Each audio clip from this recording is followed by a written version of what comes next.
Just a little bit late starting today. We've got another death of Xbox. I mean, when does it end? When the console dies. Nah, I'm just kidding. Anyways, be sure to like the video, subscribing's great. Consider becoming a channel member. It's like $1 to join. Why not? Be the channel member you want to be. The channel member you want to see. There's also the Patreon option. Lots of good stuff on there. The Discord for stream alerts. And the Amazon store affiliate link. All that and more in the video description below, yo. I saw you with that torque bow there, Queen. Looks like I got the better Nasher, just saying. Anyways, guys, you seen the interviews today. Phil Spencer admits Starfield's coming to PlayStation and Nintendo. And then, of course, reconfirming that all Xbox games will be given away. No Xbox exclusive is safe. Nothing can run from Phil Spencer's evil grasp as he kills the last remnants of the Xbox. The identity of the Xbox, he doesn't give a fuck. Anyways, be prepared for the Xbox U in 2026. The next-gen Xbox that no one will buy because it will have no exclusives and it'll sell less or about the same as the Wii U. Hence the title, Xbox U. Microsoft thought it was the most appropriate way to send their console out. On a whimper. Anyways, there you go. That's fun. Let's play Gears of War. I'm sure people have questions about things. Also, can I just like give myself a pat on the back for this great thumbnail? It looks fantastic. Phil Spencer doing it again. Yeah, saving Xbox by giving away all their games. It's actually kind of the most amazing con game I've ever seen in my life. Like, this guy literally lied to his entire audience for 11 years, telling them that they were gonna get games. Like, he bought Bethesda, and he was like, oh, these fucking suckers, they think they're getting exclusives. Then he bought Activision Blizzard, and he's like, ha, these dumbasses. They're supporting us buying this, so we can give away everything we own. It's all in the pursuit of more money, guys, at the expense of your hardware. And then the nerve to say that he cares about the digital library and hardware. God, that guy's so full of it. He's like, you're always going to be able to play your Xbox games on the cloud. I can't play King Kong on the cloud, Phil Spencer. You have to use a disc. Where do I put my disc into the cloud? What about 50 Cent Blood on the Sand? I can't fit that into the cloud. It doesn't work. It's a disc. There's no slot for it. It's just like, they keep giving me A-tracks, but I don't know where to put the A-tracks in. Because nothing's an A-track player anymore. How am I supposed to play an Xbox game without an Xbox? The cloud, it doesn't work, guys. I don't know what this guy's trying to say. You cannot play King Kong or 50 Cent Blood on the Sand in the cloud. It doesn't work. You can't play it on the Series S either. You can't fit it into the tray. There is none. Please make it make sense, guys. Oh, hey, Soup, how you doing?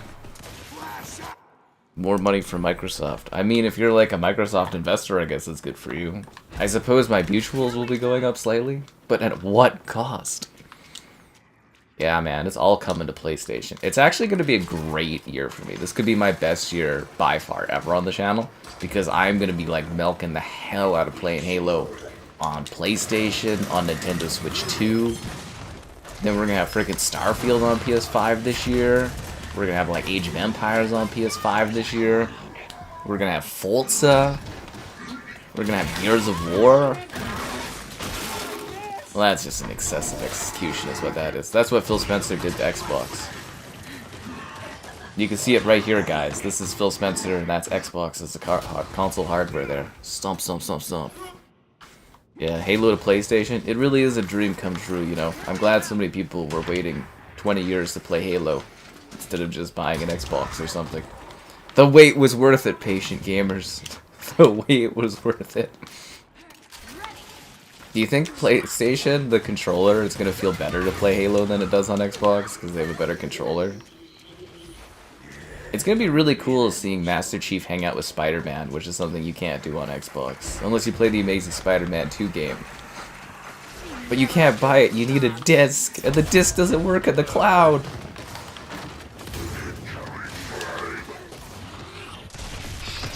I'm starting to think they don't care about physical media either. I know the thumbnail's amazing, isn't it?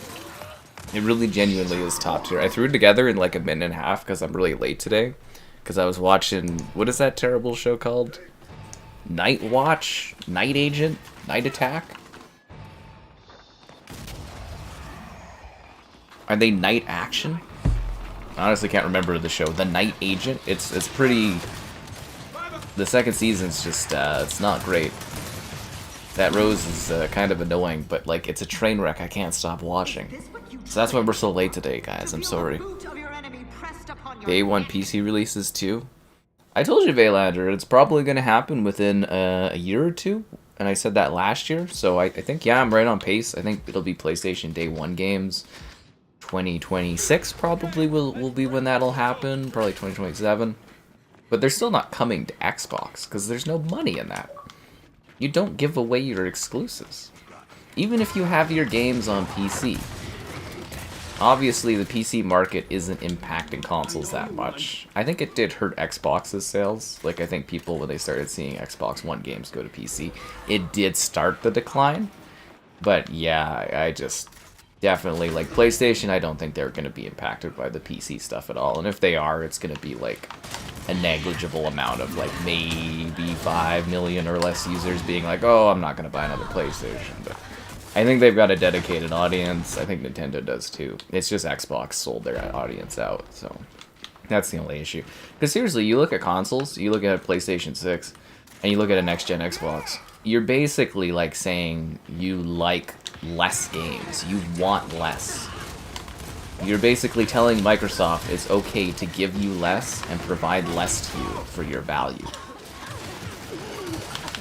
Seriously, it's just stupid. Why is my rewards on the bottom of my screen? It's supposed to be on the top right. That's weird. Very, very weird, yeah. More games does not mean every game. Oh no, they're all going, man. Anything that doesn't go over to PlayStation wasn't worth importing. So if you're a developer that's making an Xbox exclusive, sorry, was making Xbox exclusives, and your game doesn't get ported over to PlayStation or Nintendo, Microsoft doesn't value you as much as those other companies. Just keep that in mind. From a developer perspective. It is going to be pretty sick to spread the good word of Starfield, though. I'm so excited for Starfield to finally start being liked because it's on PlayStation. Oh my god, do you think it won't crash when I play it on PlayStation? We'll have to like change the name from Crash Field to, oh my god, this game's really awesome Field. I'm actually really excited. Like, I'm just gonna rake in the money this year. A lot of people be like, but you covered that Xbox. Be like, I don't give a damn, man. This is dollar bills is what that's gonna be. You know how much fucking money and how many views and stuff I'm gonna get off of Starfield, Forza, Halo, and everything going to other platforms? Like, sure, we'll shed a tear, but yeah, I'm an old adult now. I've accepted it as it is. I know this platform is fucking screwed. And, it's okay. It's hard to get used to, but it's alright. Ninja Gaiden showed to me that I can double up and make good money no matter what I do. Yeah! Xbox is a loser brand. You're damn right it is. It's the worst ever. The goat. It's what I do. I goat it up. Yep. Oh yeah, dude. You know how much streaming we're gonna do for Halo on PlayStation? It's just gonna be weeks of Halo MCC on PlayStation. I'm not even kidding. We're just gonna sit there because that's all I've ever wanted to do is just stream Halo all the time. Now I got the perfect excuse to. We'll get caught on Game Pass this year, so I can milk all of the delusional Xbox users that are left. Oh, it's gonna be fucking great, dude. It's gonna be views left, right, and center. I won't even know what to do with the views I'll get. Maybe I'll save some for a rainy day. Seriously though, you saw the views I got off of Grounded and like Sea of Thieves on PlayStation? Those are like mid-tier games from Xbox too. When Halo goes over, oh my god, I'm gonna get like 200,000 views on my review of it. It's gonna be glorious. Speaking of which, if you guys have time, go watch my Halo MCC review for Series X. It's at like 99,000 something like views. I really want to get it to 100,000 before the Xbox dies. I'm like right there. Yeah, just spend a second watching. I just want to get it over that little hump, you know what I mean? It's like, it's so dissatisfying seeing it 99,000. I'm not even kidding, it really genuinely bothers me. I sometimes sit there and I go, fuck. But, yeah, I think we can all just accept the death of Xbox. You don't know which to choose to vote? Go with your heart. Which one do you love the most? Starfield on the Pro? Oh, you know it. Gears E-Day? As I've said for a while, I'm pretty sure Gears E-Day is coming out this year. Personally, I would delay Gears out of this year because Grand Theft Auto and Call of Duty and all those other games are gonna like steal all of its audience. But yeah, like I said, I think literally last year it's on track for this year. If you guys don't follow like the development for Gears games and stuff like that, they do an incredible job getting those out pretty fast and on clock, like clockwork.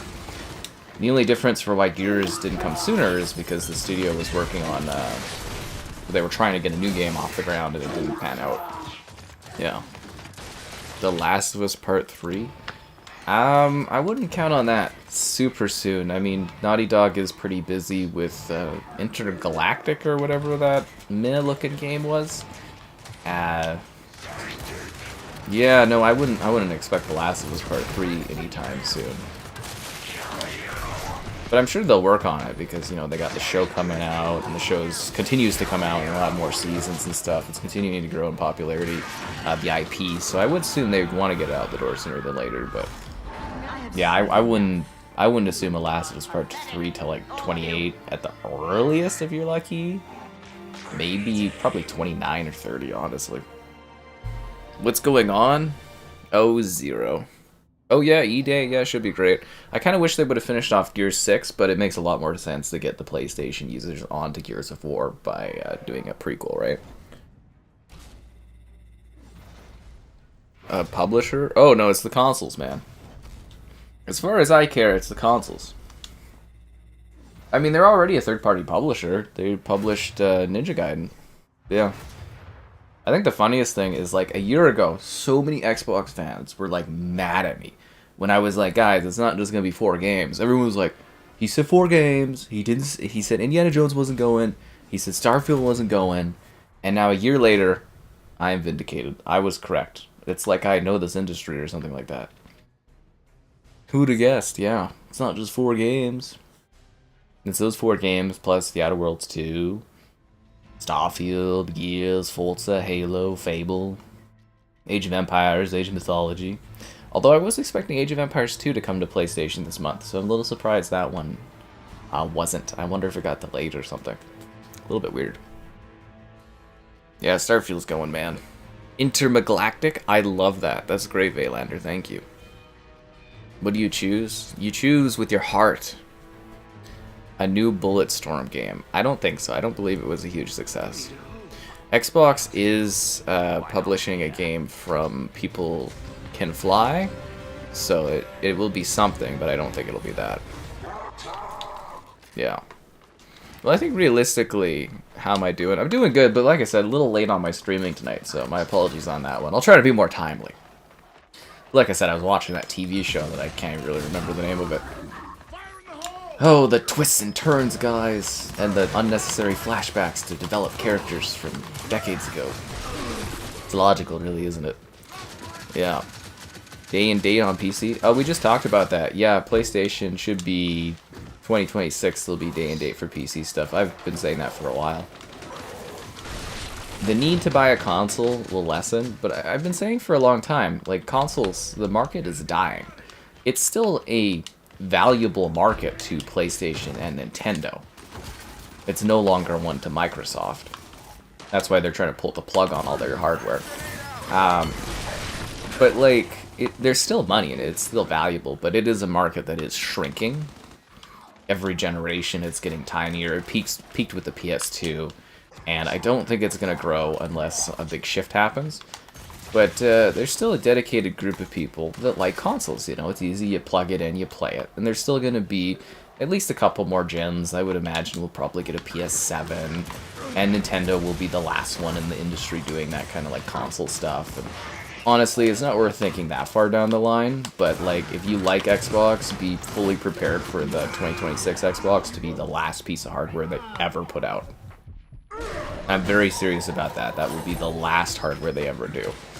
I don't even think they'll probably cancel the handheld thing they're working on, because I don't think the next Xbox will sell very well.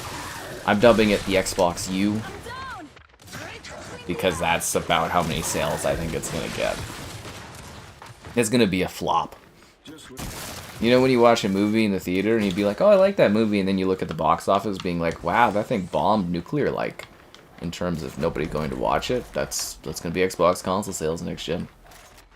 I'll tell you this right now. People ain't buying a console that don't have exclusives. You know, Phil Spencer was all like, oh, I want my hardware to succeed on merit. And it's like, dude, you haven't fucking given us anything for 11 years. This is the first year actually producing anything. There was a comment that I read on Reddit where somebody was like, he's like a deadbeat dad. Giving away all the gifts to the other kids, other console kids, but not Xbox. I was like, oh my god. That's so mean, but so accurate. Yeah. Redfall? Nah, Redfall won't get ported. There's no one to do it. Am I partying up? You could join... Well, I'm just playing quick play, so you can just join the lobby? There's a slot open at least. Yeah, you just join off my gamer tag. It's quick play, so you can just jump right in. There's no like partying or anything I'm doing specifically. I might hop lobbies if the lobby dies out, but yeah, you can just hop in and play, man. Go nuts. But there's one thing you should go nuts on, other than joining, and that's the like button. Subscribing's great, donations cool. Consider becoming a channel member. Channel member gifting, the Patreon option, and the Discord for stream alerts. There's also that Amazon store affiliate link and gamerheadquarters.com. I think I finally found a new host for my site. I'm gonna see if I can get it all merged. I've got till February 2nd to get my site moved, so I better get on it. Also, it was really funny. I think the guy's name is it Destin or something like that? He interviewed Phil Spencer today. And it was so funny too, because the guy had like a big smile on, and then when he asked about whether or not Xbox was going to have exclusives, and Phil Spencer was like, yeah, no, we're not going to have any of those anymore, he just like started like pouting and frowning, and I felt so bad. I was like, he's like a puppy that was really like excited about Xbox, and like, you know, they're taking him up to the farm or something like that to, you know, retire or something. I was just like, oh, this poor guy clearly likes Xbox, and he's... Although I don't understand how you can be an adult in this industry and not realize that Xbox is, like, gonna be gone. Like, you know. I actually wonder if they'll rebrand it, actually, and, like, remove the name Xbox from it. I do believe their long-term goal, though, pull out of hardware, try to, like, aggressively take over Nintendo or something at some point. I'm pretty sure that's what they're gonna try to do, is an aggressive, hostile takeover of Nintendo. It's what I would do, honestly. Like, if I was running the business, I'd pull out of hardware right away. I'd do it tomorrow, and then I'd do an aggressive takeover of Nintendo. Seriously.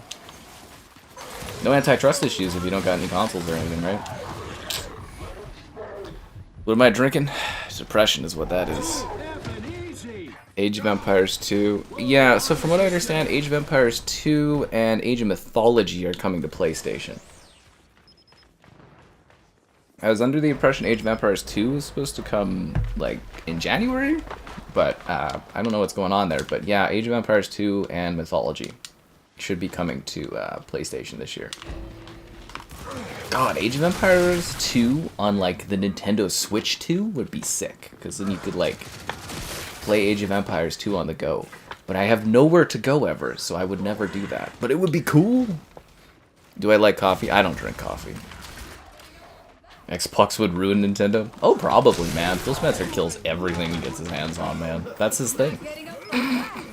That's what he does. He's the harbinger of death for you. But that doesn't matter. It's about business. Xbox or Nintendo doesn't need them.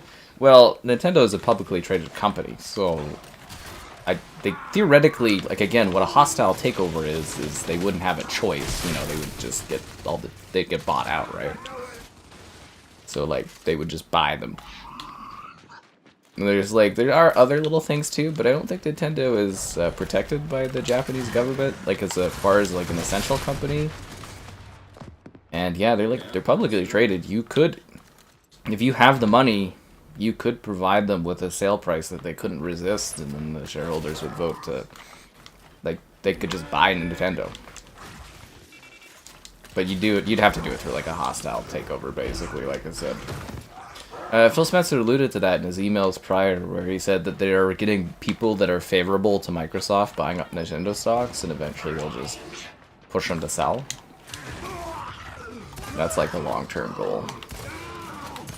But I think Phil Spencer will be gone before that happens. It would be his successor that would probably end up with Nintendo. He's probably retiring. I used to be a hardcore fan of Xbox. Well, you know, when you see a console dying, you gotta bail, man. It's like I'm on the Titanic, and it's like people are like, no, hold on, man, keep covering the platform. And I'm like, I'll take what money I can out of it, I guess. But yeah, no.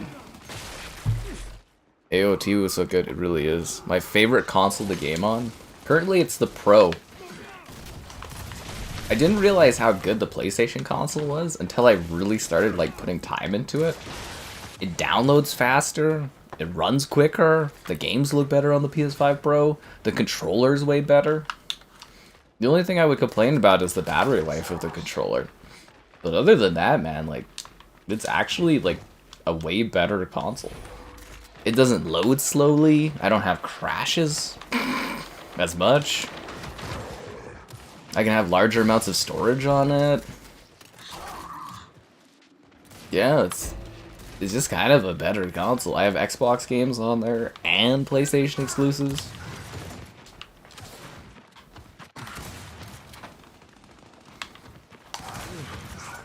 Yeah. There's some nice stuff on it, man. If you're like a long-term Xbox fan, like, it's an easy switch. Surprisingly simple. I'm building up a library on there. I feel very welcomed by PlayStation. And if PlayStation dies, I'll just go to another platform.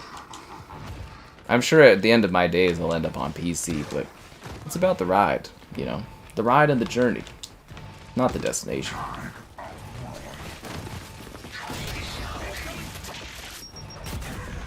I think they'll bother porting these older gears. I'm sure eventually they want the whole franchise, right? Think they'll update this, add some crossplay and stuff like that? Sorry, Kait. Also, my favorite part of these Death of Xbox streams is I get to play Gears again. Microsoft buying Nintendo would be hilarious. I'm making you want to throw your box away. You should try to sell it, man. But everyone else is, so it might be hard to. Phil locked in a basement. Ah, Phil Spencer. He's all about this dude. He's a businessman. He doesn't care about the Xbox user or anything like that. Come on. The guy wants money. He's lied to Xbox users for like over a decade. Never cared about the games, man. He's probably laughing his ass off, throwing on his blazer, be like, what kind of dumb shirt am I gonna wear this year? And all these fools are gonna get all excited. They're gonna go on Reddit and talk about how cool I am because I wore a Banjo-Kazooie shirt underneath my blazer. Hey guys, what kind of old shirt do we have from some mascot we don't give a shit about in the basement? Oh, Conquer? Yeah, let me wear that outfit out there. That'll get them all excited. Seriously, he doesn't care. He's a business dude. He makes tons of money. He literally does not give a damn. Sit here, you can make jokes and everything about that, and the guy, he's doing the Woody Harrelson thing where he's crying into dollar bills. He gets paid stacks. He does not give a damn, man. He's there to make Microsoft money. He's all smiles and happy, but, you know, he's fully on board with what they're doing. Because he's the one that's directing it. They're best buds. They're making tons of dollars. They're just sitting there making millions every single year, both of them. Well, Satya's making a lot more, but you know what I mean. They're making fat stacks, dude. We're just all peasant consumers. Seriously, you know, I play Halo, and I think of it as this amazing emotional journey. I love Master Chief and Cortana and the characters. Like, I look at Halo and I think of it as art. Phil Spencer and Satya, they take a look at Halo and they think of it as Microsoft Office.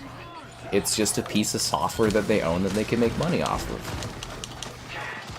You may feel an emotional connection to an Xbox exclusive, but they look at it as a piece of software where they can make X amount of dollars off of it and extract X amount of dollars out of you every single year.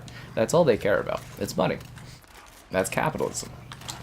And you can't necessarily blame them for that, but it is better to have a more realistic ideal about what they actually think of the platforms. Do Xbox One games install without... Are we doing like the disc versus digital debate kind of thing? A lot of people moving to PC. A lot of people are. PC is great, man. PC's grown a lot. It's a great place to be on. Personally, I still really like just plugging in a console on the big screen and just playing. You know, I always thought of like a PC as more for my work, whereas like a console is more for fun and gaming. But yeah, no, tons of people are moving to PC. My buddy Kev did. I know a lot of other people did. Mitchell did too. It's totally cool. Seriously, PC is great. Lots of stuff you can do on it. But yeah, there is something I still think is kind of nice about just plugging in a box to your console, playing a game, not have to adjust any settings, and just enjoying it. But you know, you do you and what fits into your budget and what fits into your lifestyle and all that, and it's cool, man. Like I said, you know, if Xbox isn't here to compete, you know, I've accepted that. I'm having a great time covering PlayStation stuff. Like I said, I had my best November, December ever. Currently, I'm having my best January ever by far. PlayStation's doing great stuff for me. Very happy about it. And then Switch 2 will be a big deal as well. And yeah, I'm having a good time. The end of Cortana's story. Dude, Halo is so messed up right now. I don't know how they fixed that story, honestly. I think I said that at the end of Halo 5. I don't know how they fixed that. Infinite made it worse, and the Halo narrative is a mess, honestly. I don't really want them to reboot it, but like, well, they are remaking them. But I don't know how you fix Halo anymore, because the story is just so silly and convoluted. It was really, I blame that one on Bonnie Ross. Like, I don't think she had like a clear direction for Halo, and they were just kind of like, I don't know, the whole thing is just a mess. I don't know how you fix that story, honestly. Destroy the online service? What online service for Xbox One? You're good for a long time, man. Like, I'm sure, so what'll happen is they'll do the Xbox U in 2026. It won't sell well. They'll pull the plug after like a year or 2 years. They'll probably cancel doing their handheld, or maybe their handheld is so far down the line that like it's going to be produced no matter what. They'll do the handheld, they won't do the handheld. Your Xbox stuff will be supported for like 10 years. If the cloud service makes them enough money, they'll keep doing that, and they'll support that in the long term. But yeah, their hardware is fucking screwed. You really, like, if you do care about long-term gaming, like, if the game you buy today you want to play in, like, 30 years from now, buy it on PlayStation or Nintendo or PC. Do not buy it through Xbox. Like, the guy keeps saying your digital library is safe. The guy has just lied to Xbox users for over 10 years. I just do not believe him anymore. I just would not take them for their word. He is not a trustworthy individual. Like I said, wearing a Conquer shirt and putting the blazer on does not mean that guy cares about gaming. Just saying. I care about your libraries and stuff. That guy does not. Damn it. Halo. I actually liked Halo 4. I don't have issues with that one. Halo 5 and Infinite I have issues with. Yeah.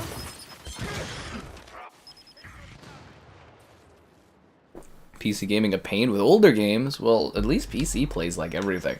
Because that's an argument I see a lot of people say is Xbox has great backwards compatibility, but like, they kind of don't. Like, you can barely play any original Xbox games on it. And a lot of them you can't buy anymore. And then, like, for 360 games, there's quite a few 360 games, but a lot of them you can't buy anymore. And some of them are disc only. And as soon as they stop supporting discs, probably with the Xbox U, you're not gonna be able to play those games anyway. Like, Phil Spencer said your library will always be safe in the Xbox cloud, but like, what if I don't want to play in the fucking cloud? How do you play King Kong? How do you play 50 Cent Blood on the Sand? You can't put a disc into the cloud. So my library is not safe. It's just lies. And seriously, what happens if the cloud isn't successful and like nobody uses it and then Microsoft pulls the plug on the cloud? Then you're screwed anyways. The only people that really genuinely seem to care about like actual pure backwards compatibility is like Nintendo, weirdly, in this era. Because, you know, the Nintendo Switch 2 there is going to use like the same cartridges and everything like that. And if you've had handhelds from Nintendo, usually their handhelds are very long-term forward compatible and backwards compatible. You know, it's kind of interesting. Stream the what bosses? Final Fantasy 16. I did stream Final Fantasy 16. Not many people checked it out. Yeah. Who takes over from Phil Spencer? I believe they're trying to have Sarah Bond take over. That would be my assumption. She's very well educated. She doesn't really seem to know or really fully care about games as art, but Xbox doesn't seem to at all either.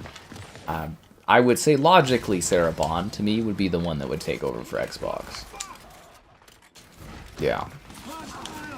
And when I was asking people on the channel and stuff like that, a lot of the guys seem to really like her, so... yeah, I think she's the logical choice, unless they bring in someone else.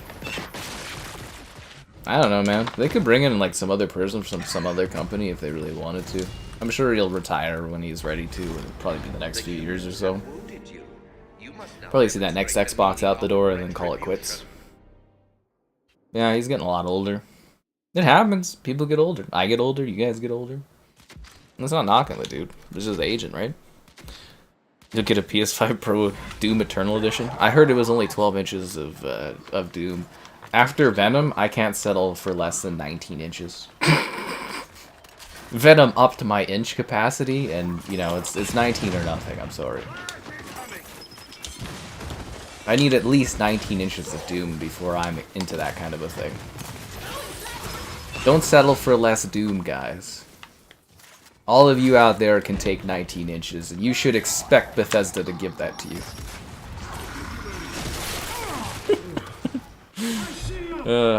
Sarah Bond has another department. She's like lower on the pecking thing from Phil Spencer, but I could see her taking over. It's just a logical thing. You lost your PS3 games? No one ever loses your PS3 games. They're always with you in your heart. It's just the logical choices they're making. Yeah, they're making a lot of logical choices to destroy the fucking Xbox hardware. The thing that really, really kills me is even after everything Phil Spencer says, every single time he's on the microphone, people still think Xbox has a future as a console. The delusion is just, like, insane to me. Like, the guy is literally telling you that his hardware isn't worth buying. And people are like, nah, it's fine, dude. It's cool. It's just like, we're gonna have games, and he said that for like 11 years. And then he's like, it's only 4 games, and now it's 10 or so? And it's like, and people are still believing that guy. It's crazy. I'll hand it to like Phil Spencer, his PR team, who gave him like a really good image in gaming and stuff like that. They did a great job. They were definitely worth their bang for a buck, because like it's just amazing the level of delusion people still have that Xbox is doing okay. Like, people would be like, 30 million console sales? That's fantastic. That's exactly what they should be doing. It's amazing. It's like, no. No, no, no, no, no, no, no. Like, they literally, Microsoft themselves, the Xbox One was a colossal failure. It sold 50-something billion units. The Series XS is tracking 18% lower in the US for console sales at the same time frame. That's not good. That's bad. That's so bad. The Xbox One had the Kinect thing where people didn't like the Kinect and the DRM. That just shows you how little people like Xbox. Like, they actually, like, despise Xbox Online. It was hard being an Xbox fan. I don't know why I stuck with them. It was really stupid of me, actually. To think of all this time, I could have been, like, covering more PlayStation or Nintendo. I was literally, like, one of the dudes on the Titanic playing the instruments as the ship went down. That was me. There's so many deaths of Xbox. Dude, Obo, I'm telling you, every time that Phil Spencer guy opens his mouth, it's just like something worse is going on for this platform. And it's a really great excuse to sit here and play Gears of War. I love it. I could never pull off a Gears of War stream unless there was a death of Xbox going on. Or when it comes to PlayStation. That'll be fun. I got you. Your physical games are safe? No, they're not. What are you talking about, dude? Your physical games just play a digital copy. That's all it is. It's literally since like Xbox One. Any physical Xbox game you have just plays a digital copy. When they pull the digital copies, your physical stuff's worthless. And again, where Phil Spencer is telling you that eventually the only way that your library is going to exist is in the cloud. How are you going to play your physical game in the cloud? You can't! The dude literally in the interview today was like, your library's safe. Eventually you'll be able to play it in the cloud, and anywhere you own it, you can play that game. And it's like, you cannot play your physical copies in the cloud, guys. Think about it. Just literally sit there. Just think about it. Your physical disc does not work in Microsoft's cloud future. It doesn't. You can't. There's no, like, CD drive or Blu-ray player that will allow your game to play in the cloud. Right? Right? They're grossing more revenue. Actually, the Xbox part of Microsoft actually was in revenue decline. Activision, Blizzard is grossing more money than ever, but if you're looking at Xbox by themselves, and this is Xbox telling me that, you know, from a perspective of trying to get game review codes, Activision, Blizzard, and Bethesda are their own entities. That's Microsoft saying them that, not me. So technically, Xbox revenue is in decline. So they're not actually making more money than ever. They actually were in decline last quarter. Activision Blizzard is actually growing in profits, not Xbox. So let's just clarify that right here. Yeah, I know. It's a shocker. You see the two combined, but on a spreadsheet. But apparently, when you're asking for review codes, they are different entities. Yeah, I know. That's not me, man. That's Microsoft saying that. So just, you know, let's clarify on that one. Yeah, Skynet supports physical copies. I'm sure Skynet supports anything that ends with the eradication of humanity. The Terminator. I take your Blu-ray. I'll take your hat, your shoes, your glasses, and your 4K Blu-ray disc of King Kong. Yeah. Skynet supports physical media. That's a lie? Go look at their fiscal reporting. Microsoft is a publicly traded company. Their literal profit sheets, you could read them. I have. You haven't, obviously. It's not a lie. It's factual. Seriously, go read up their quarterlies for the last quarter. It's factual information that is publicly given. Publicly. I know. I read it. Avowed is about to turn it around. Yeah, they got a lot of confidence in that game. And I can't wait to play Avowed at 30 FPS on my Series X. It's gonna be great. They don't even have romances, dude. If I'm interested in the fish person, I should be able to pursue a romance with the fish person. Come on, Obsidian, it's not 2007 anymore. Seriously though, no romance is like, really? Like, honestly? Come on, Obsidian, we deserve better than that. Baldur's Gate, you can... I think you can get it on with a bear, right? But you can't enjoy a fish person? Wow, that's backwards is what that is. Xbox was up last quarter? They were down. Their revenue was in decline. What are you talking about? If you keep spreading these lies in the chat, we're going to have to time you out. This day will live in infamy. Unbelievable. You have stock, so you keep up with it. Well, obviously you didn't read it correctly. How much stock do you have, Lyric Hayabusa? Do they desperately want Avowed to come out so they can ditch it and start promoting Oblivion? It's true. It sucks, but it's true. Yeah, they just want to get that game out the door. They should have moved it up, actually, and just, like, left it to die in the last quarter. I think Avowed would have done pretty good had they put it right up against Dragon Age of the Veilguard, because Veilguard had such poisonous word of mouth. I think Avowed actually would have done a little bit better had it been lined up with that game. Avowed? No, dude, it'll run at 60 FPS on PlayStation. So what Xbox does is they release a game broken for Xbox users because it's like free through Game Pass, right? So Xbox users are used to beta testing games for other platforms, and then magically Xbox will release a update out of nowhere about 8 months after a game comes out, and all of a sudden that game will run at 120 FPS. It's called the Starfield technique. So Xbox users are very accustomed to being beta testers. They like to be second-class gamers on their own platform. So they're willing to, because they get it for free on Game Pass, they will test these games out. And then the developers can be like, okay, so this is the issue. And then magically they can have an update come out that has higher frame rates. It's the Xbox way. Yep.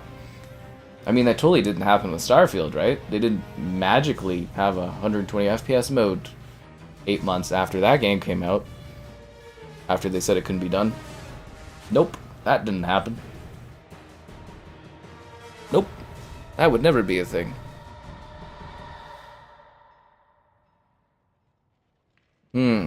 Pentiment? Oh, Pentiment was fantastic, dude.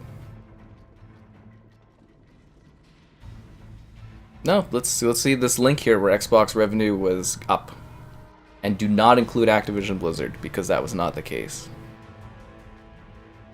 Avowed must be 60 FPS. Oh, it definitely will be. PlayStation, they don't allow their gamers to have lower quality experiences. This has to be satire. What are you talking about? We're gaming on the best platform ever. Xbox. There's so many people that want this console. It's totally not dead last and won't exist in a few years. Not at all. This is a great platform. But you know what's even freer, guys? The like button. So be sure to like the stream. Subscribing's great. Donation's cool. Consider becoming a channel member. Channel member gifted. The Patreon option and the Discord for stream alerts. There is also that Amazon store affiliate link.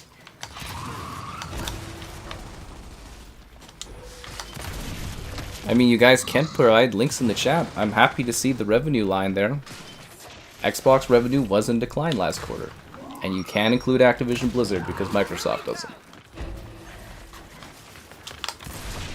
Seriously, you can provide it in the chat. Do it. I'm looking up info, just Google. You can go to Microsoft's investor relations area. They tell you all the info. It's all publicly available because they're a publicly traded company.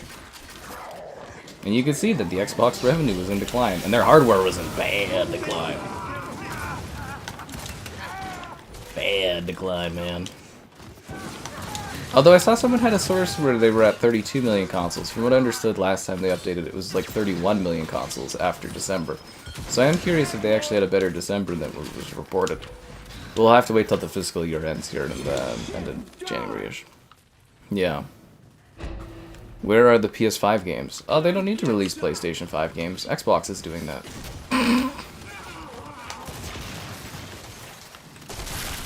Besides, they had lots of games last year. They won Game of the Year, dude. I don't see Xbox even having a nominated title. They released Astrobot, Rise of the Ronin. What was that other one that was second party? Rise of the Ronin, Astrobot, Concord. And that game made a Concordia $1 million. I love the failure of Concord. It brings great joy to me. Fuck, what was that other game they released in like the first part of the year that was a second party game? It was not Rise. Oh, Stellar Blade. Yeah, I think they're gonna buy what are they called? 1UP or something like that? Shift Up? They'd be crazy not to. Oh, and he gets the boom. You know what? He earned that boom shot. That guy deserves that. Yeah, no, Stellar Blade. Oh, fuck, dude. They had all kinds of stuff. Horizon, Forbidden West. Oh, no.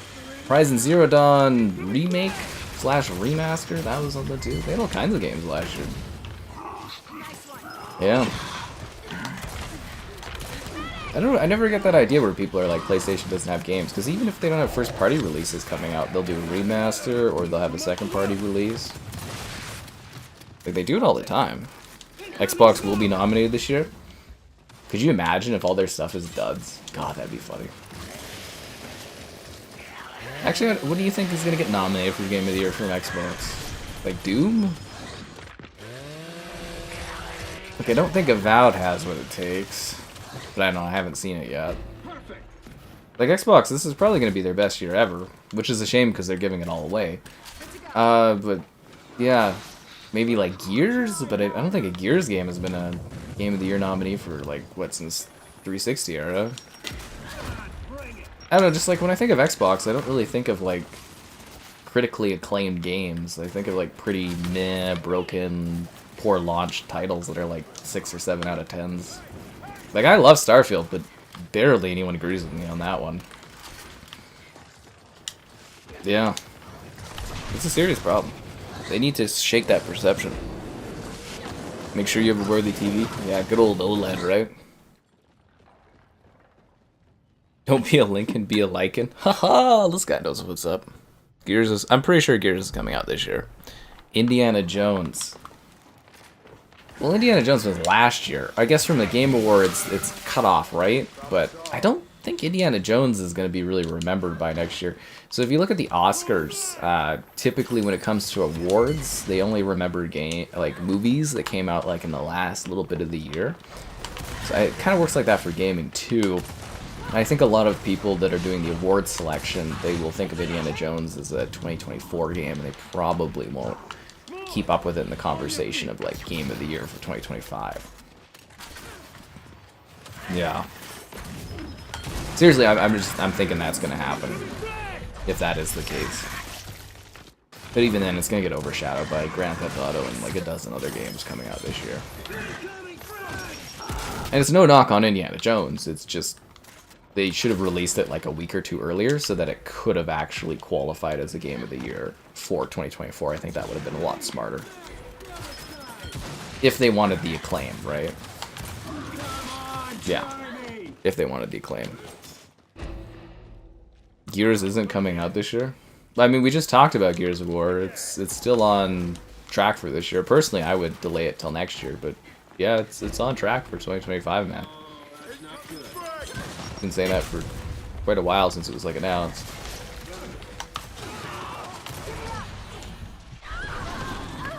Yeah. PS5 Pro, it's where it's at. It's a good console, guys. Seriously, don't knock it till you try it. Doom coming to PlayStation. Avowed will come to PlayStation. South of Midnight hopefully will come to PlayStation. I don't know how that game's gonna do. It's a budget game, and like, I don't know, the trailers haven't really sold me on that one. I hope it's good, but I don't know, I'm a little iffy on it. But that'll probably come to PlayStation if it's mildly successful. What was the other one? Fable? Fable will come to PlayStation as well. We always talk about PlayStation, but like all these games, they're going to be coming to the Switch too as well, as long as they can run on there. Anything that can run on the Series S can probably run on the Switch too, so...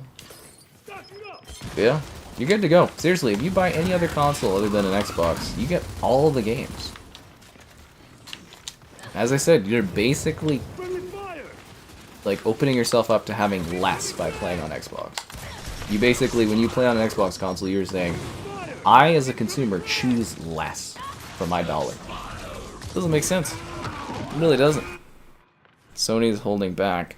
Well, it's supposed to be Phase 2. Oh, Helldivers 2. Yeah, you're right. That was a good one, too. Oh, Concord broke a lot of records. I don't think you guys actually know how much Concord really impacted the industry. Like, a lot of people will think of Concord as, like, a really negative thing, but, like, a lot of companies are now really thinking and rethinking how they invest in games, and they're definitely changing things. Whether that's for the positive or the negative will be up to the individual, but a lot of these live service games, a lot of games that you're hearing about getting canceled now are mostly because of how bad Concord did. Like, a lot of companies are really genuinely rethinking how they approach video games because of Concord's failure. It's quite fascinating. Yeah, it really is. It's quite fascinating. Oh, Series X is great as hardware. Unknown 9? Unknown 9? Is it a game? Unknown 9. Was that Bandai Namco game that the studio said I think they're getting shuttered because of how bad it did? Unknown 9. Yeah, because there was like a Bandai Namco game that came out last year, and they didn't want to do a review code for it. And I was like, really? I mean, like, no one's buying or talking about this game. You don't want, like, it shown off at all? Like, not in the slightest? You know, I could stream it and talk about it? And they're like, nope. And I was like, oh, okay. Is that what that was? Unknown 9. It's like a woman's on the front cover of it. I've not really seen any gameplay or anything of it, but from what I understand, it was a massive failure. Like, colossal failure. Yeah. They haven't put any games that weren't already multi-plat? Okay, this guy is talking nonsense. Unknown 9. Okay, my phone's charging, but I'll pick it up. It's a Bandai Namco game that was supposed to have a whole extended universe. I think we're talking about the same thing, Obo. I think we're talking about the same thing. Yeah, that's the game I was talking about, where it's got the woman on the cover and stuff like that. Yeah, that game was a massive, massive failure. Which is funny, because, like, yeah, I was talking to the PR person for it. I was like, you know, I'd really like to take a look at this game and, like, you know, stream it and show it off and stuff like that. Because it was a little, I think there was, like, a gap in the schedule last year. And they're like, nah, we're not doing anything like that. And I was like, really? You know, you don't want to get, like, any word of mouth going at all? And I was like... Because I haven't heard anyone talk about it. Fuck. Damn, Crashbox. But yeah, I didn't know it was supposed to be a whole universe of extended media and stuff like that. There was like no promotion for it. The reviews that were out were really bad for it. And I think I assume eventually I'll be able to pick it up for like $5, probably at some point. Yeah. Unknown 9 Awakening. Yeah, that's the game. Ninja Gaiden hasn't been exclusive? Was it Ninja Gaiden 2 exclusive? Unknown 9 Awakening. Hopefully I can rejoin that lobby, because there's a lot of people on there. PS5 Pro games, they always run higher resolutions, unless they're using lower internal resolutions to hit higher resolutions using their PSSR. I think the guy's just trolling. PS5 Pro. From like a cost perspective, it's actually about the right price. Like, I don't think people have seen like the price of the base consoles these days. Like, they're like $650 in like Canada, these consoles. And like the PS5 Pro, it's like a couple $100 more, but you are getting a significant bump up in you know, your actual technical specs on that one. And the Pisser 2 is a big deal in terms of actually getting higher resolutions. But I think a lot of people don't really understand that, like, for the first time ever in a console generation, the price of consoles actually went up. It's supposed to get cheaper as the console gen goes on. That's how consoles get more people to buy their consoles as the gen goes on. But the prices have actually increased, which is interesting. It's a very different time for gaming. A very rough time from a hardware perspective. Can I rejoin the match I was just in, or is that, like, not a go? Asked to join game. Man, they add some of the dumbest fucking things I've ever seen in a console before. Like, why would I ever want to ask to join a fucking match? Friend, I've known you for 20 years. Can you please invite me to your game? I'd like to ask to be invited.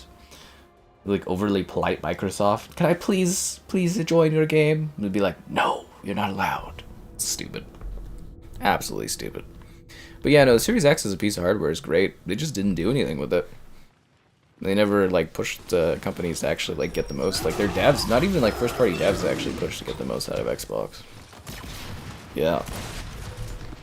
No disc drive. Well, nobody likes buying discs. Halo. Your first Halo on PlayStation should be this year. Unknown 9 was supposed to have a podcast. 3 novels, 2 live-action web series, and a comic, as well as 1 million games? Get the fuck out of here, Robo, really? No way, dude. I'd have to, like... Now I'm kind of curious, and I want to read into this, like, genuinely, like, failed universe. I think that's a big thing that a lot of companies are doing, is like they are kind of counting their chickens before they hatch. Like they're kind of like being like, oh, this is gonna be a massive success, and then their first game just fails. Like a lot of companies, like as soon as any company in gaming says this is gonna be a 10-year game, I immediately go, oh, this is gonna be like a colossal failure. And yeah, it's just the hubris of assuming something you have is going to be a massive success, I think is really bad planning. Like, it's cool to think you, like, have a lot of confidence in a product and be like, okay, I think this is going to be a big deal. But I think you have to really allow something to organically grow as opposed to just assuming something is going to be successful. And it's cool that they had all this stuff planned for this game, but they really should have, like, made sure the game was, you know, good enough to hit that sort of a metric. And I do believe we're going to see a lot more situations where these companies are doing like test runs where they have people come in and do like what's the phrasing I'm looking for, consumer not necessarily testing kind of things, where they have people come in and do test groups. Trying to think of like the terminology for that that's better. But I think that's going to be a lot more common in gaming going forward, where they're going to have people come in and like give thoughts on things ahead of time, because these projects are getting more and more expensive. And I think a lot of them, like a lot of games, it feels like devs or people representing developers are almost like literally fighting with their consumer, if that makes it. Like the Battlefield 5 situation, or a lot of times where it's like, okay, if you don't like this game, you don't like the idea of our game, don't buy it.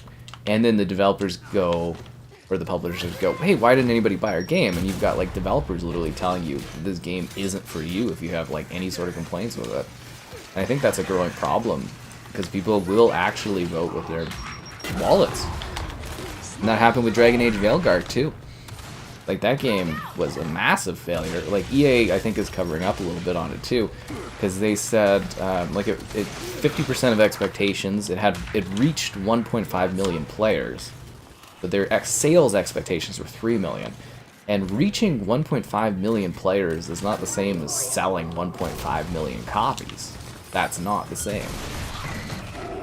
So they're definitely covering for that. That game was a massive failure. I actually don't know if we'll see another Dragon Age unless they like remake or remaster an older thing or something like that.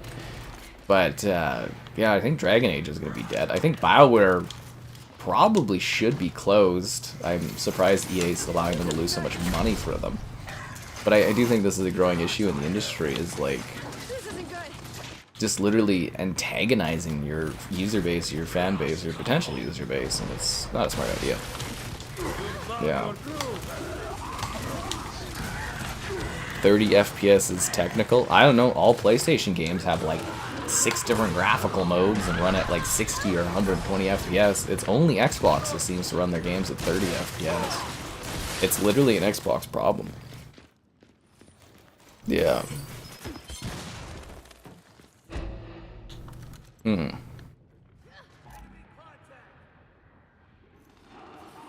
What's the timeout for? 30 FPS. 30 FPS is pathetic. What was the timeout for, Caleb?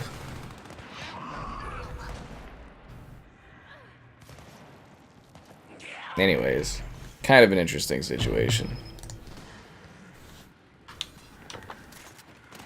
No games have been developed for the Pro. I just think that's inaccurate. Surely the first-party PlayStation games would have been developed with the Pro in mind to some degree. That's the whole point of having first-party games. And a lot of people, you do know that the Pro is a mid-gen refresh, right? Like, this is a planned thing between their studios. They go, literally, they design the hardware, they go to their teams, and they're like, we're doing a mid-gen refresh, these are the specs, this is what it's going to be like. And they have their teams work on games for them. You don't specifically develop for only the Pro, because again, it's a mid-gen refresh, that's how it works. But like, to pretend the developers haven't been developing at least with the Pro in mind, I think is a little, you know, inaccurate. Yeah. You can't talk tech in here, yeah, because you don't seem to understand it. course there's going to be a quality mode that runs at 30 FPS because they're trying to show their best for the average consumer that only likes better looking visuals. But let's not pretend that PlayStation, for all their first-party games, doesn't have at least a few different graphical modes that are targeting higher frame rates. And Xbox games always launch with just 30 FPS. It's a common thing this gen. Like, sure, their shooters launch with 60 FPS, but, like, anything else, 30 just seems to be the target. Starfield, Avowed, trying to think of anything else Xbox even had to release. I mean, technically, Flight Sim is 30, but you can uncap it for VR to go to 120, but it's a serious situation. Redfall launched at 30. Again, what is with all the games where Xbox is like 30 FPS is the target, and then suddenly they pull 60 FPS or higher out of their ass 8 months later? It's really ridiculous. Because, like, clearly the games can do it. I'm getting my ass kicked here. Yeah. Do we know when Halo's coming to PlayStation? This year. They are enhanced by the Pro, not developed for it. If a game is enhanced, that means it's developed for PS5 Pro. It's the same as a Series X optimized game.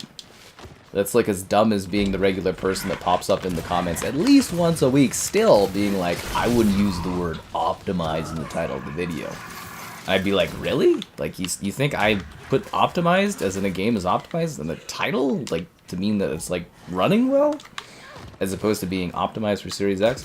It just means that a game is developed for that in mind. If it's PS5 Pro Enhanced, that means it's been developed for PS5 Pro or enhanced by PS5 Pro.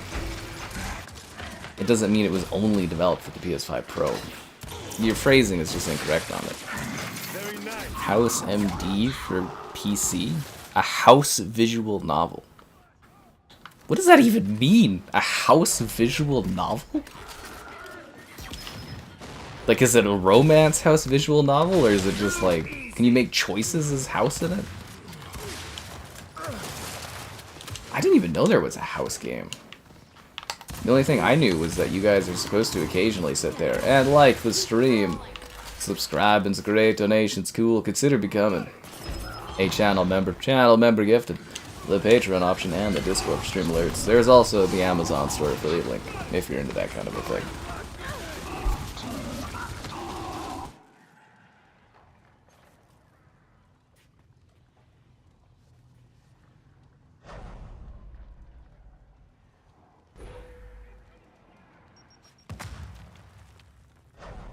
Pro boot.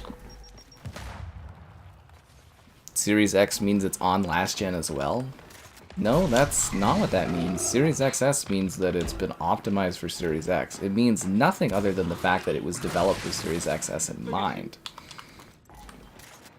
I feel like you just don't know things and are trolling. And I've never seen your channel, like your YouTube handle before, so I've never seen you in a previous stream or anything, because I think you're quite disingenuous about your notes and what you're commenting here on the channel for. I think that guy's just trolling, guys. I've never seen his handle before on here. Yeah. You have a good night too, Jandro. But this is just wrong. Yeah, I'm gonna give you a nice little timeout there because you're just being incorrect here. Yeah, I've never seen that guy's name before on this channel. 5 episodes of House in text form. And it has terrible artwork. Does it have any voice lines from any of the characters of the show? Or is it just like literally text? A house game. I didn't even know that was a thing. You know, it's weird because like House was popular during the era of when you would see like really crappy, you know, like little video games based on like movies or the occasional show. I'm kind of surprised there isn't like a House the game that's not like a visual. Being a visual novel is hilarious, but a House the game where you can like operate on patients and be like a dick or something, it would be kind of funny. It would actually be kind of funny.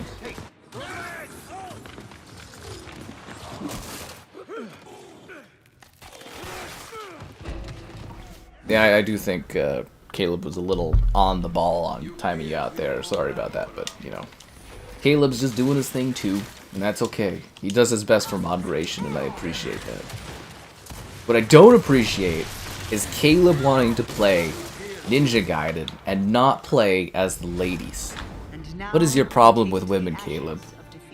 How could you do that to Ayani? How could you do that to her, man, in her butterfly outfit? There's no voice. It'd be funny if it was House doing like a voice thing in it and stuff like that. Or even all the other characters but House. Man, I got my fucking ass handed to me that match. Okay, I'm gonna focus a little bit more on playing the game next round because holy crap, dude. That was bad. Okay, I'm gonna focus a little bit on the game. A little bit on the game. The code of conduct. Oh, did Brianna Frank go against the code of conduct? I didn't know, Caleb. My apologies. As long as we're respecting the code of conduct here, that's okay with me. Yeah. It's self-sabotage Xbox games not having 60 FPS. Kind of feels like it. Kind of feels like it. Yeah. Space Marine runs better on Xbox. Does it? I don't think so. Space Marine 2 looks amazing on the PS5 Pro. Like, you can actually see the detail of the characters in the game at 60 FPS. If it drops like a frame or two, who cares, dude? Like, it looks way better on the Pro. Like, way better on the Pro. And yes, you're right, Caleb, it is an Ancient Photos channel. Claim their land and hold generations to come. Yeah. In the death cam, then running around, right? That was an ass kicking. The audacity, Caleb, right? I know. When I saw that tweet, I was like, Caleb, no. The women of Dead are alive? You don't want to play as them in Ninja Gaiden? I'm like, you're missing out is what you're missing out on. I mean, to have the confidence to pull off that butterfly outfit? Whew, I don't know many people here in the chat that could have the confidence to pull off that outfit. I'm just gonna throw that out there.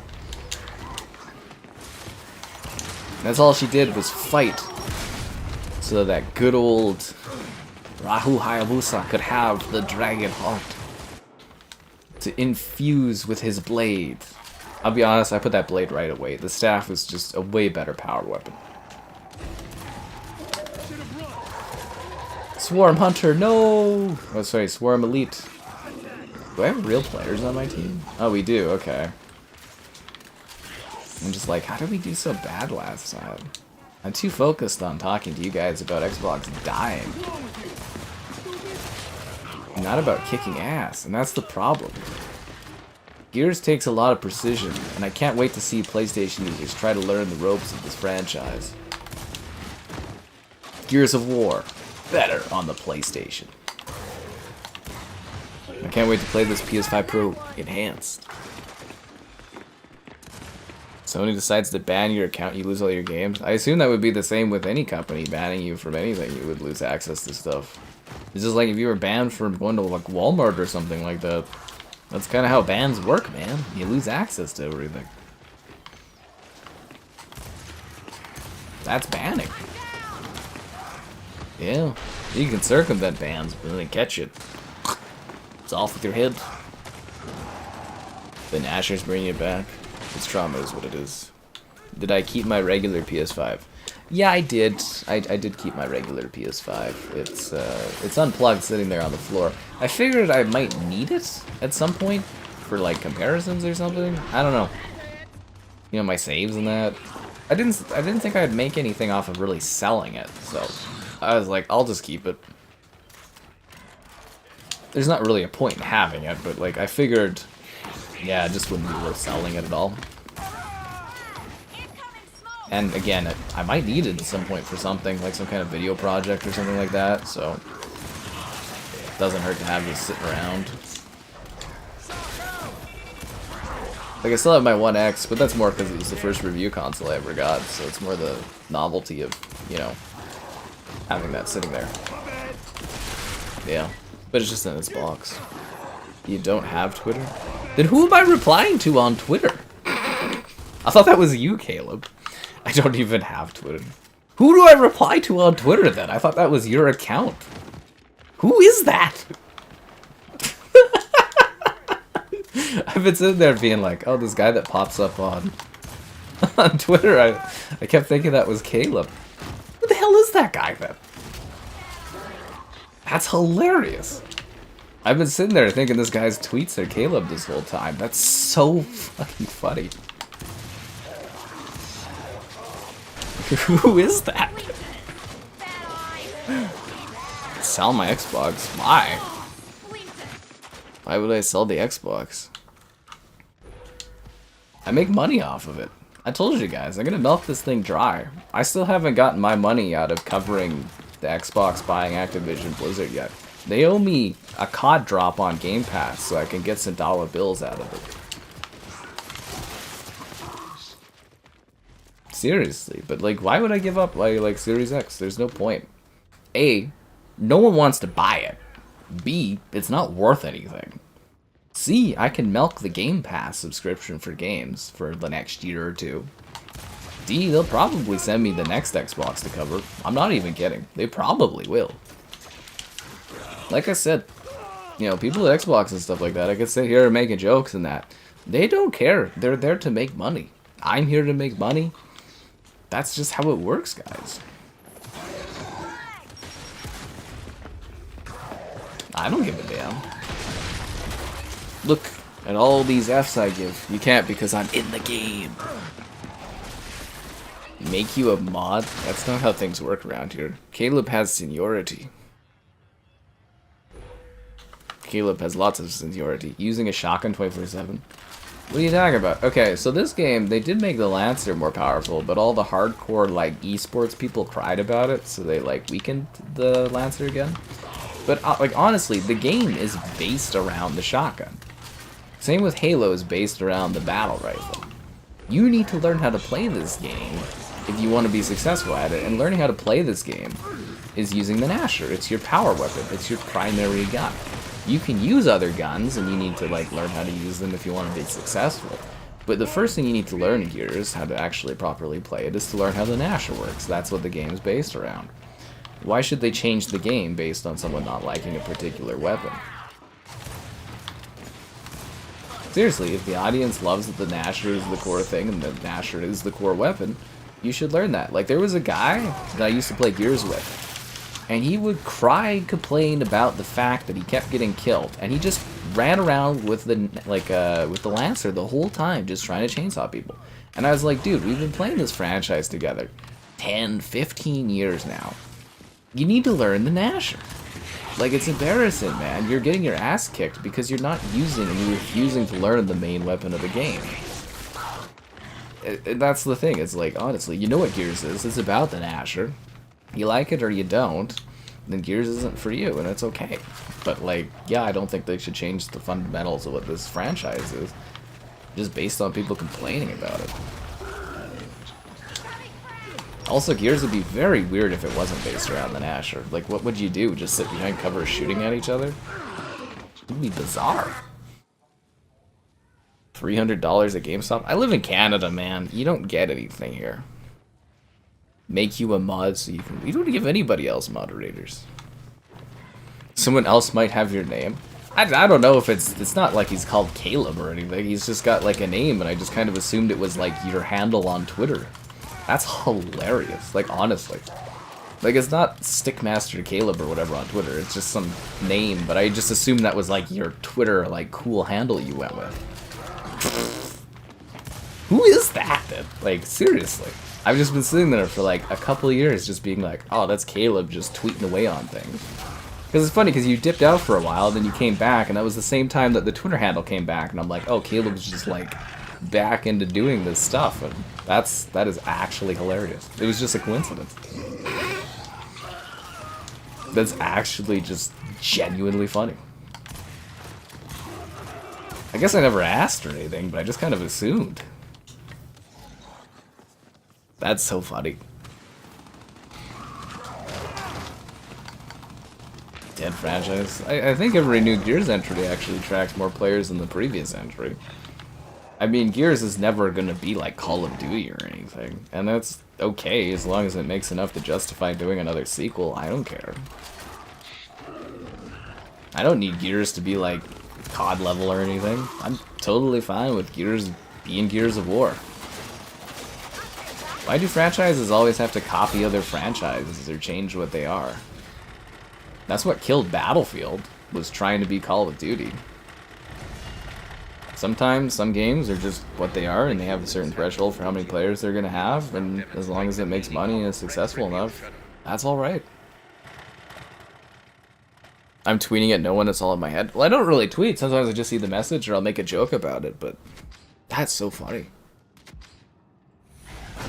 The torque bow? Oh god, so I love the torque bow, but like, I think it had more skill to it in Gears 1. Like every other Gears game, they make it easier and easier to use the torque bow. But yeah, in Gears 1, that torque bow took some actual serious talent to pull off. It's almost a little disappointing how easy it is. But also, yeah, of course, Gears 5 should be a dead game. It came out in 2019. It's like 6 years old. They haven't updated it in like 3 years or something. I mean, it happens. Games come out. They release, people enjoy the multiplayer stops getting updated, and they move on. That's alright. Not every game needs to be a live service game that takes 9,000 years of my life every single week as I grind through 60 battle passes. Sometimes it's okay for a game to release. I enjoy it, I come back to it occasionally, it stops getting content, but I can still enjoy the multiplayer. That's alright. That's fine. In gaming, we're so obsessed with like player numbers and being able to like play it forever, but like it's 6 years old. The fact there's even people still in this is amazing. Everyone should be playing something newer. And then when the new Gears comes out, you play it for a year or two, and then you move on. And then another Gears comes out. That's how gaming's supposed to be. You know, COD does that, right? You leave one COD and go to the next COD every year, and nobody has problems with that. I think gaming kind of broke a few years back or something like that. But there's always got to be like a massive successful game to enjoy it. I mean, even if I was sitting here just playing against bots, I'd be having a fun time. I mean, I'd probably complain that the bots are stupid, but I'd still be enjoying the game just because. Hell, we do Gears 2 streams every now and then, and it's all bots except for like the odd person. I still have a good time. It's alright. It's okay.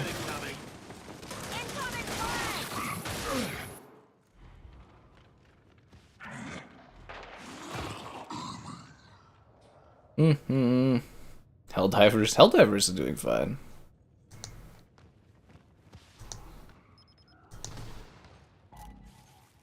You can see my comments. Oh, okay, you're not talking to me. Oh, it is actually kind of hilarious that I've just been like seeing these tweets and stuff and just been in my mind I've been like, oh, that's Caleb, but like it's not Caleb. It's just some random guy that I follow for some reason on Twitter. Why do I follow him? Do I know him? Who is he? It's really changed how I perceive things, because like on Twitter I don't really care. Like I don't necessarily follow anyone to keep up except for like a few people, and it just like shows up in your feed. But like I thought this dude that kept showing up in my feed was like Caleb, and I'm just like, it's just been some guy. Wow. It's funny. It really genuinely is. I don't even know how I got him there. They just had like a similar like tweeting style to like Caleb's Discord messages. I kind of assumed. I think, or maybe I thought, because it just lined up well. Because like literally the guy disappeared on Twitter, and then as soon as Caleb was like, you know, Caleb vanished for a bit and he came back on the YouTube and Discord and stuff. But like at the same time he came back, the guy started tweeting again. So I was just like, oh, that's Caleb. But no. I'm sorry, this is a whole side story from anything else we're talking about on the stream. It's just kind of a funny subplot that's like opened up tonight that I'm just sitting here reevaluating like my Twitter interactions. Yeah. You're not a fan of COD? I mean, that's okay, but it is like the most popular game out there. Other than like Fortnite and stuff. Like, COD is a massive success. Whether or not you like it or not is completely irrelevant, right? God damn it. Curse you, Barney.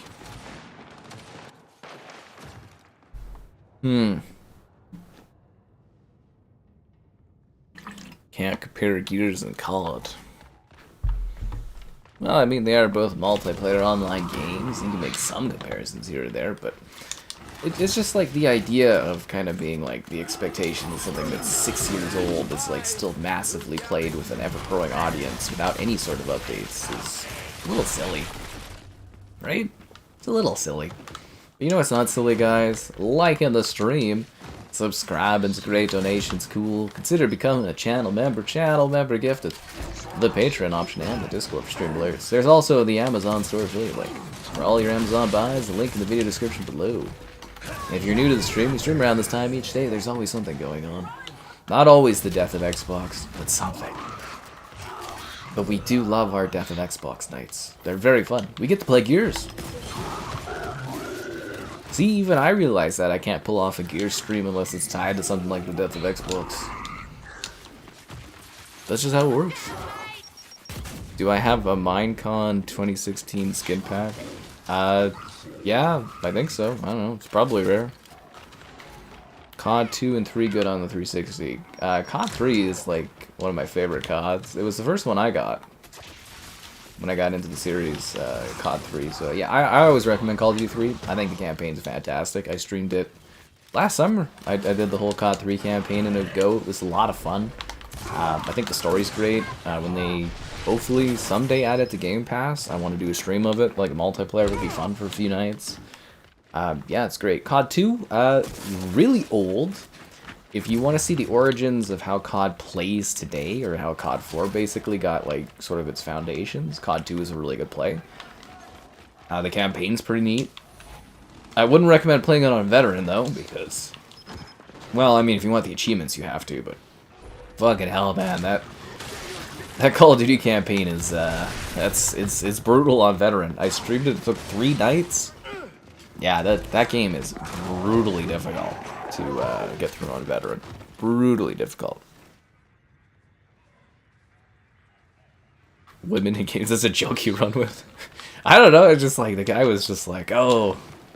What was he saying? It's like, oh, I don't want to play as the women in Dead or in Ninja Guy, and I just want to play as Ryu, and I was like, oh, that's Caleb, that's how he talks. And I was like, well, what about Heidi? Oh my god, that's so funny.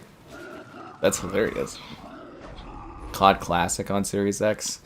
I don't know why they didn't. I'm theorizing it might have been like a rights issue or something like that, because they use, in those older CODs, if you guys don't remember, I haven't played COD Classic in a long time, so I don't necessarily remember, but like a lot of the older CODs, I know for sure, like COD 3 for sure, they use historical footage in that game, but it's from like the War Channel or something like that. I think it's like a US channel, so I don't know if there's like an issue there. COD Classic, it could also be a technical issue. Could have been the problem, like maybe the backwards compatibility doesn't work. I do think they might add it to backwards compatibility because they relisted it on the Microsoft Store. But we're going to have to wait and see till Xbox gets their head out of their ass and actually releases stuff on the Game Pass. See, I went positive there. It was just that one match. I was just getting my ass kicked, dude. This is that one match. COD 4 is the best, yep. COD 2 was an exclusive for Xbox. Xbox used to have the best exclusives. That's why they were winning that gen so well. Which would I recommend? Doom 2016 Eternal. I'd actually say start with Doom 2016 and then do Eternal to get ready for Doom the Dark Ages. Doom 2016 is a lot easier going, in my opinion. Doom Eternal is great, but it is like exhausting to play. Like it takes like your full focus, and it's a lot of work, like mentally. But I'd say do 2016 and Eternal to get ready for the Dark Ages. Yeah. Chainsaw Girl. You talking about Lollipop Chainsaw? Good problem with was it Julia Starling? What's wrong with the Chainsaw, Lollipop Chainsaw there? Yeah. Terminator skins. I'll have to ask my COD guy for more stuff. Are you saying I can sell my Minecon skin pack and make tons of money? Oh my god. Ba-dum. Has there been a remake for the 360 CODs? No remakes. What do you mean by remakes? Has there been remakes? Well, there was COD 4 was remastered back in, you know, Call of Duty Modern Warfare Remastered. So COD 4 was remastered. It wasn't like a remake, as to say. Yeah. They don't really do that with COD because they don't have to, right?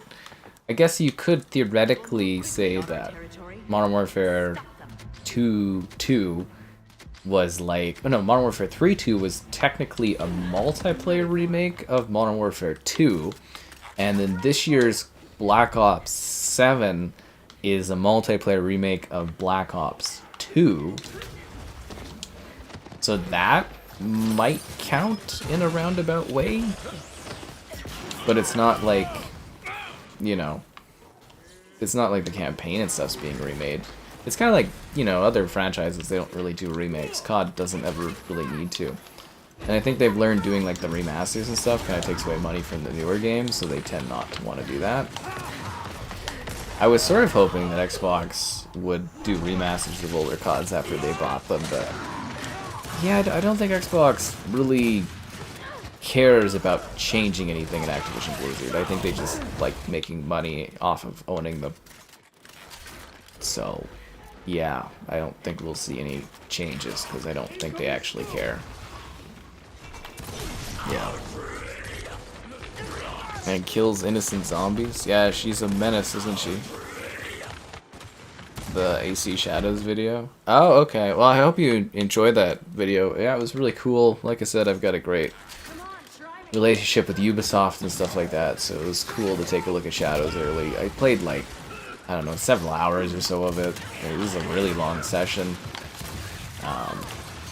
And they were like, they said that you could do up to like an hour of footage or something, but I was like, half an hour is good, you know, I can talk about it for like 20 minutes, and we just have gameplay for like 10. I was like, I think I covered about everything. It's a lot of work, so it's good that people are, you know, enjoying the look at it and stuff. Yeah, I think I got about everything. Like, I keep doing, like, I'm gonna have like little YouTube shorts too, kind of like split footage of it over the coming days, and yeah. Supplementary footage, as to say, right? But yeah, Ubisoft, they were like really open about it, everything like that. I think they have a lot of confidence with it. It was okay. I was, you know, for me it was kind of like typical AC, but yeah, it was fine. But I hope the video turned out good, because I spent a lot of time on that. Until you become a mod. Well, we're selling members or moderatorships nowadays, but like adding more moderators, yeah, I don't think we really have a goal for that anytime soon. We would need like a massive influx of like viewers on the stream to really need more moderators, honestly.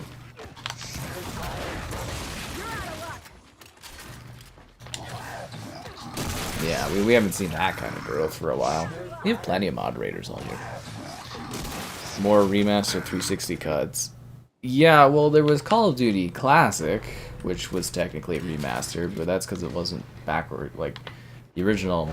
Well, there was Finest Hour, and there was two, the big red one, but that was, yeah. So, like, it's because they didn't have that, and it was like a perk for buying Modern Warfare 2, right? The original Modern Warfare 2, you got COD Classic? Or was it Modern Warfare 3 it was a perk with that? One of the two. But that was never backwards compatible, so that was technically a remaster of the original COD. COD Classic. And then there was Modern Warfare Remastered. And there's Modern Warfare 2 Campaign Remastered, but outside of that, they haven't really, like, remade anything. And barely remastered games, too. Like, they've barely done any remaster. 2000 FR? What is 2000 FR? I think we were selling moderatorship for like 50 or something like that. Yeah, where's Filet at? Filet knows how much we were selling it for. Filet's the moderator of... Filet's the ultra moderator. He's the only one that has super moderator privileges. He knows all this stuff and handles it.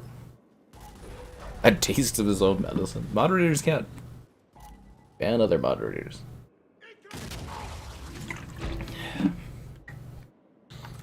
I think it's more of the conflict that the two have been having in the chat, and I think that's the driving force behind this discussion here. But people want to be moderator all the time, man. There's tons of people that do that.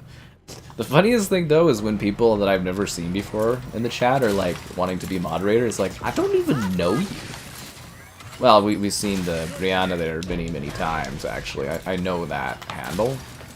But like, we'll have people literally their first time ever in like a live stream and they'd be like, I want to be the moderator. I'm just like, I don't even know you. Which is kind of funny. I don't even know who you are. Yeah, we do need more channel members. Yeah. Doom Eternal. Well, I was thinking it might be fun to stream the new Dooms ahead of the next one, but we might wait till we might wait till closer to May to do that. See, I'm just kind of hoping Grand Theft Auto gets its release date out the door, so all these other companies can get their release dates out the door, and then I can start scheduling my streams a little bit in advance. It's going to be a really busy year. You know, we've got the Xbox exclusives, or the Xbox exclusives going to other platforms. We've got, you know, Xbox releasing stuff. We've got the Nintendo Switch 2 and all the games that's going to get. We've got the PlayStation exclusives. We got, you know, all kinds of stuff going to, like, PC in that. Which, also Spider-Man 2. Still no review code for that one yet, so I'm hoping that shows up soon. Yeah, PlayStation used to be really good when they first did their initiative of, like... Yeah, I was feeling that the batteries were getting bad. Yeah, when they first started moving their games over to PC, PlayStation was like really good on review codes. Like I had God of War when they added that one to PC like a month early. I was able to like put together content on it. Even like Spider-Man Remastered I had really early, but yeah, nowadays they give their review codes for PC stuff like really late. And the Nintendo there straight up ghosted me on Donkey Kong. I was like, oh, Heartbreaker. Medal of Honor? What new gen Medal of Honor? We haven't had Medal of Honor since 360, right? Well, there's VR Medal of Honor, but I heard that one didn't go over well. What Medal of Honor are you talking about? I tend to be good KD-wise. Well, you know, a lot of people will give me flack on games, but I'd like to think that I'm actually pretty generally good and proficient across a wide range of games. You know, not to pat myself on the back too much, but like it is genuinely hard to be good at a variety of different games. Like when I'm streaming, people expect me to be really good at what I'm playing. And I play like really everything. Like I do racing games, and I do shooters, and I can play like Guitar Hero and Rock Band pretty proficiently. And then RPG games, and then, you know, I finished like Elden Ring and stuff, and I'm not very good at Souls games, but I did that. Shooters are my bread and butter, though, particularly FPS. Yeah. Like Halo, when I really get a run going, I smack people around in the older Halo games. I am very good at that. COD, depends on the night, but like Gears too, I mean, I've been playing Gears since it came out, man. Like, I'm relatively good at it, I would say. Some matches, I honestly think that one match tonight where I just did pitiful was because I was mostly paying attention to the chat and not actually, like, playing the game, so that's on me too, but... Thanks, man, yeah, I think I do okay.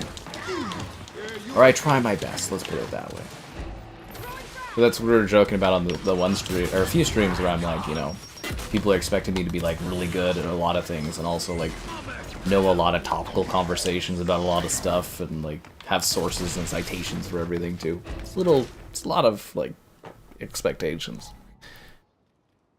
Yeah. You have the money, right, to buy a moderatorship? I do. Do you? Do you have the money for it? I think it's like, what were we saying? 50 US, man. If you want to buy the moderatorship, yeah, go nuts. Go nuts. I should definitely stream Doom. I think it would be fun. Yeah, I think it would be fun. But like I said, I think we're gonna wait until like the new Doom comes out, and then we'll do Doom 2016 at least. Doom Eternal might be a little harder for me to like redo because, as I said, like I did Doom Eternal in one go so I could review it when it came out or something like that, or just around when it came out, and that I just remember being so tired, like I felt really drained. So I think playing that game and then streaming it on top of that, I would be like just really out of it. If that makes sense. Like, it might be a little too much for me, almost. just me knowing my limits. Like, I could do it for sure, but yeah, I think it would, like, literally just exhaust me, and I would just go, like, fall asleep. Yeah. 2 Medal of Honor games, Frontline and Airborne. Frontline's pretty cool. I've been saying this for a few years, I doubt EA will ever do it, but I'd love a little combo pack of, like, original Xbox era Medal of Honors. You know, like Rising Sun, Frontline, and European Assault. I think would be really cool. Kind of getting those as like a little combo pack that's a little cheaper or something. I think would be a lot of fun. Just, you know, you don't have to do anything, EA. Just a quick resolution bump up, you know, 4K 60. Nice and easy. You don't have to change anything. I just want to revisit them. Same with Ubisoft. I'd love to have like a combo pack of like the old Ghost Recons and the old Rainbow Six games. I'd love just to have a quick up-res package of those games. Would be fantastic just to enjoy them again. With like little updated quality of life stuff, right? Like just 4K 60, maybe PC ports that are modern. I think that'd be great. Also like Splinter Cells would be kind of nice. An old Splinter Cell pack. Fear. There's a lot of older series where I'm just like, you know, just a quick 4K 60 trilogy pack would be nice. I'm not asking for all the bells and whistles like other consumers probably are. I just want them to run on modern hardware and look okay. Yeah, that'd be great. Would be awesome. Yeah, Medal of Honor. Quite a few little older trilogy packs that I just love. Damn it. Rising Sun. Yeah, Rising Sun's really cool. Yeah. Skrill grinds? Skill grinds. Oh. I don't know, like, I feel like when I play competitive stuff, like actual ranked stuff, is like a little too serious. I'm strangely into the Fortnite Ballistic ranked right now. Like, I'm Unreal rank on there, which is odd. But yeah, when I'm streaming, I try to just, like, have a little bit of fun with it. When Halo Infinite came out, I did become the high rank on that one, so we did do a little bit of ranked stuff on there, but honestly, I don't really care too much about being like ranked or competitive because it's a lot of work, and it's like not something I really want to focus on because I like to jump from like game to game. And it's like if you're trying to be ranked in something, like you actually have to put in a little bit of an effort and play it. And it's, I don't know, I feel like it's too serious almost to do ranked stuff for me. Where do you can buy it as like you know, in the chat thing, there's the super chats, or however you want to go about it. Yep, however you want to tackle it. Skill grinds. I mean, we were streaming, I don't know if it counts as a skill grind, but we were grinding when Modern Warfare 2 came out. I did grind the gold gun, the platinum on the Hurricane. And that took like a lot of streams to get to. Like, I don't know if you were there for that, but you know, I spent a lot of time streaming Modern Warfare 2. It's very popular on the channel as well. Which is funny because, like, I lost that momentum of viewership for COD streams because they stopped updating. Like, they didn't do a big update to that game until a few months, and, like, by then I had moved on to other stuff. And then I never regained that traction on that game, which sucks. But, yeah, I would spend hours grinding the gun skins, the gold gun skins, so I could get platinum on my Hurricane, and that was a big thing. So, yeah, I don't know if that's the same. I just streamed Return to Castle Wolfenstein. That was so bad. Oh my god. I should just delete that stream too. I fucking just... Well, it was like, I was very clear about what I wanted to do. I was like, I want to stream the whole game. Like, we played it back in the day. Mitchell, I want to replace the videos. And he's like, okay. And then we get into it, and it's like... It's, you know, he's a busy guy, so it's like, I get it. But he clearly didn't want to really run through the game. And he had a wrong idea of how long that game is. I don't think it's that long. And then we were having the server issues, but also, like, we were supposed to have, like, it would have been faster, too, because, like, Kevin was supposed to do it. But Kevin thought he was just gonna watch or something? I don't know. He had, like, an excuse thing, and he was just like, can I just bow out? And I was like, okay, well, Mitchell's here. And like Mitchell had a lot of issues getting the mod installed because he was using the wrong version of Wolfenstein, and I was just like, oh, it was such a mess. That was a miserable night for me. I really, yeah, because I think during the day I was having a good time, but that stream was just misery. I was like, because Mitchell really wasn't into it, I could tell, and then like Kevin didn't want to do it at all. I didn't even really necessarily wanted to do it that badly. I just thought it would be a fun co-op time, and then I'm sitting there basically playing it by myself, and I was like, oh, this is rough. Yeah, that was miserable. That was a real bummer. I was really excited about that too, in terms of like playing with friends, and then it just turned into misery. For me, mostly. Yeah. Mostly for me. But you know it's not miserable, guys. Your likes on the stream. So be sure to like the stream, subscribing's great, donation's cool, consider becoming a channel member gifting, the Patreon option, and the Discord for stream alerts. Triple kill! There's also the Amazon store affiliate link for anything you're buying on Amazon. The link in the video description below. Esports is saturated. I don't even know if it's saturated. It's just like, I feel like it's too much pressure for me, or too much work. Like, Halo Infinite doing the ranked stuff was fine, because, you know, it was hot, it was out, and we were like, you know, obviously I do Halo. But, like, I didn't really like Infinite that much, so it wasn't a great time, and then as soon as we got the highest rank, I was kind of like, okay, what do we do now? And then, yeah, that was that on that one. Yeah. I mean, I definitely won't rule out doing, like, ranked type streaming stuff, but it's just not a... It's not a focus of mine. I just kind of like blissfully float through the wind like that bag in that video thing as I skip from game to game, trying things out and doing stuff. Yeah, it's kind of nice. Ontario, oh nice. Hope you're enjoying your tax holiday. Yeah, it's gonna really mess up my taxes next year because like the hot dogs cost less than usual. They're only $1.50. Usually they're $1.58 because of tax. Tax holidays are weird. I guess theoretically I should be like buying clothes or something because, you know, there's not really taxes on some of them and stuff. It's a bit odd. I got my Stella tax free. Yeah, that was nice. If your alcohol is under a certain percentage right now, it's tax free. I might buy another case of Stella, you know, with the taxes off. It's like a few dollars. It's not a meaningful amount of money, but it makes you feel good. But not enough to vote for a Liberal Party in Canada, but you feel somewhat better about your day. Yeah, I don't know if that 8 cents I'm saving on hot dogs really makes the difference, but like I kind of go, oh yeah, I guess it's slightly cheaper.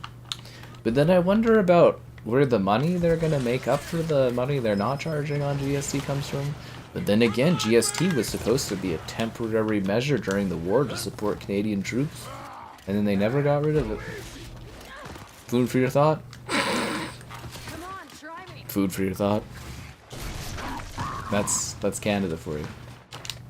Taxes disappear and you go, why do we have this? Then it's there forever. Also, it's funny because I'm 14th prestige? Yeah, I'm XIV, right? That's what that is? Fucking hell, dude. How much have I played of this game? And then you got guys there that are like... No, I don't think anyone in this chat is that level, or this game's that level, but there'll be like guys that are like 30th prestige, and I'll be like, oh my god. The dedication is unreal. But like, had I been streaming around the time Gears, like I wasn't really streaming when this was out, I probably would have been a higher level because we would have streamed a lot of it, right? Because streaming basically encourages me to play games more than I ever would. Yeah. Ninja Gaiden 2. Well, it is a remaster, to be fair. The PS5 Pro. Oh, did you get the tax off on the PS5 Pro? I bought the PS5 Pro before the tax off was a thing. I was like, fuck. Because it's not a big deal, but it's like $50 or something, right, for the PS5 Pro? Well, I guess that's if you're in a province with like HST, but still, it's like $30, $40 or something. I was like, it's not bad. I've got my like Métis card there, right? So like, if I ever need to buy like a major appliance, I can go to the reserve land or whatever, or the reserve adjacent land. And yeah, if I show off my card thing, I get, you know, I don't have to pay tax on anything there. So if I want to buy a TV or something, I gotta drive all the way to the other end of the city to go and get my tax-free appliances and stuff. But pretty good bang for your buck, eh? Good deal. Where did I get the giant cookie? Costco. Costco, Caleb. That's where you get the giant cookie. It's in the US too. You give it a try, man. It kind of falls apart, but it's worth trying. You'll feel good and then a little sick. 140 off? Fuck right off. Well, I guess, are you in an HST? Like, you have a, sorry, a PST. Well, yeah, because Ontario, they got the PST, right? So, yeah, where I'm from, we don't have a provincial sales tax, so it's not as much. But is it really 140? Jesus. That's really good, man. Is that because you bought like the stand and stuff too, or is that just like pure PS5 Pro? That's a good deal. That's a genuinely good deal. But yeah, Ninja Gaiden 2, I guess what they do is they layered the old game, like they layered UE5 on top of the old game. Would explain the controls and how it kind of feels the exact same as the old one, but easier. Did they laid around Sigma 2? Anyways, yeah. That's why it is remastered, I guess. As opposed to remade, but it certainly looks like a remake. I will say that.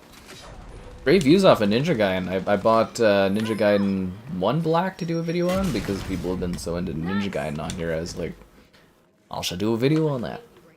I have one for the Series X version, but I was like, oh, I'll do a Series S video. You know, stuff like that. HST/PST. Yeah, see, we just have GST here. We don't have any extra sales tax on anything. So actually why I hate when I visit other places in the country, I'm like, fucking hell, everything's more expensive. I actually live in the very cheap part of the country. Well, not really for housing anymore, but for buying and living, I guess. But yeah, the other stream, like I said, I got my $25 Xbox rewards card for, you know, saving up for so much, for like a year or two. And I bought, so we'll have videos soon for stuff, but I bought Eat Lead, Infinite Undiscovery, Ridge Racer, Ninja Gaiden Black. It was $50, but then $20 off, or $25 off, so it was like $25. I was like, that's not too bad. Not a bad deal, right? Forza on PlayStation. Gonna make tons of money off of it, dude. Tons of fucking money off of it. Not even kidding. Forza Horizon on freaking PlayStation is just gonna be like bang for your buck. I could do a review video of it. I can do a comparison video of it. I can stream it. Dollar bills. What can I say? It's all about the money and the views. I'll be like, I was never so successful until Xbox gave up. But it's so sad. I spent all this time, all these years covering all these Xbox games for Xbox to, like, you know, just give up. I thought they were going to actually put in an effort and, like, sell, but no, they never did this gen. They never did. Huge waste of time, honestly. All those videos I did on Xbox stuff, could have done it on PlayStation games. But, you know, that's life. You make mistakes, you learn from your actions, you learn to support better platforms. That's how she goes. That's how she goes, guys. 959.96. I'd have to look at mine, but mine was like 1,000 something. Actually, I don't remember what my receipt is. Oh, I could probably bring up my tax form thing. Yeah, I have it on there. So, like, I already did that, what the hell is it? So every January or so, I take all my receipts that I had for the previous year, and I, like, bop them all down on, like, a big note thing, and then I, like, put all my receipts in, like, a box. Because, you know, I do, like, my taxes and stuff like that, so I'd have to bring that form up if I really wanted to it. What did I think of Star Wars Jedi Battles? It was okay. Did you see the video, Caleb, for it? I put that up the other day. I kind of snuck it in there. Why is this ring still here? I liked it. It was alright. I think it might be fun to do a co-op stream of it, maybe someday, potentially, like for entertainment. I mean, the funniest thing, and I wish I had it in my video, was playing with Mace Windu, because his head is so large. Like, it is, I don't know if you guys have seen Star Wars Jedi Battles, but I played as, like, Plo Koon, and his, like, character model looks, like, correct. But, like, then I was like, you know, I'm gonna try some of the other stuff in this game, see what it's like. and Mace Windu has like the largest head in the world. And I don't know why.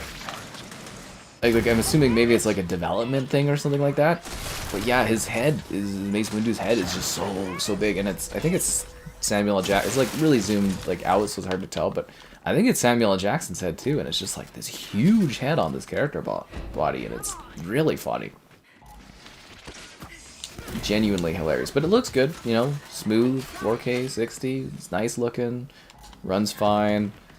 Yeah, it was okay. I didn't mind playing it. The Jedi power battles was enjoyable. To give up on them, it never hurts to give up sooner than later. The 360. Which one? The Ninja Gaiden 2 on the 360? Like, yeah, that one? Is that what you're talking about for, like, in comparison to the new Ninja Gaiden? See, I'm balancing, like, multiple chats with different people in the comments here while playing, so I sometimes get mixed up on things. Yeah. Ugh. My phone done charging yet? Oh, it is. I gotta get my CIBC cash back from my Costco card thing. Yeah, living that life. 124 off. 124 still is an incredible amount of money to get off, dude. That's... Seriously, that's good value. Cancel games compete with PlayStation? What? Key Addy Monday? No! No, I don't think they had Key Addy Monday. But you could play as, like... for a game that's called Jedi Power Battles, you could play as, like, Padme and stuff, which was kind of funny. But yeah, no, I don't think they had Key Addy Monday, because I would have played as him for the lols and made some jokes about him with all the children. Yeah. Xbox going down the drain. I really thought Xbox had every foundation right to be successful this gen, but they just... Again, the biggest issue that I think Phil Spencer never understands is games. You need games. Great, consistent exclusives. That's how you sell your product. And the 1 year they actually have great, consistent exclusives, I mean, we'll have to play them to see if they're great, right, obviously. But we're assuming they're going to be pretty good, the lineup they have. You know, that's all you need to do to be successful in this industry is great, consistent exclusives. People will buy your platform if the games are undeniably great and the word of mouth is great and people want them. That's why the 360 was so successful, is because it had great, consistent exclusives. There was always something that you wanted to play or you wanted to see, and it was only available on Xbox. That's why you bought a 360 back in the day. And it's not about the features of the console, because let's be real here, Xbox's consoles are basically the same as PlayStation's. They just lack games on Xbox. That's the problem. I think even for PlayStation, their user base is willing to wait a little bit because they know PlayStation will eventually deliver on exclusives. Whereas Xbox, they haven't done that in 10 years.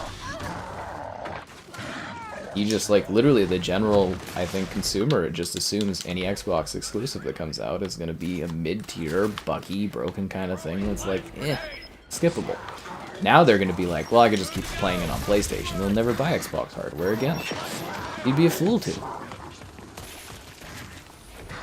Seriously, like, again, we go back to Ooga Booga and the fire. Ooga Booga likes fire and Spider-Man. He doesn't like to sit in a sad, fireless pit. Oh, god damn, this fucking guy with the chainsaw. It's kind of funny, but it's annoying me, because it just keeps getting me with that. Yeah. Better than Sigma.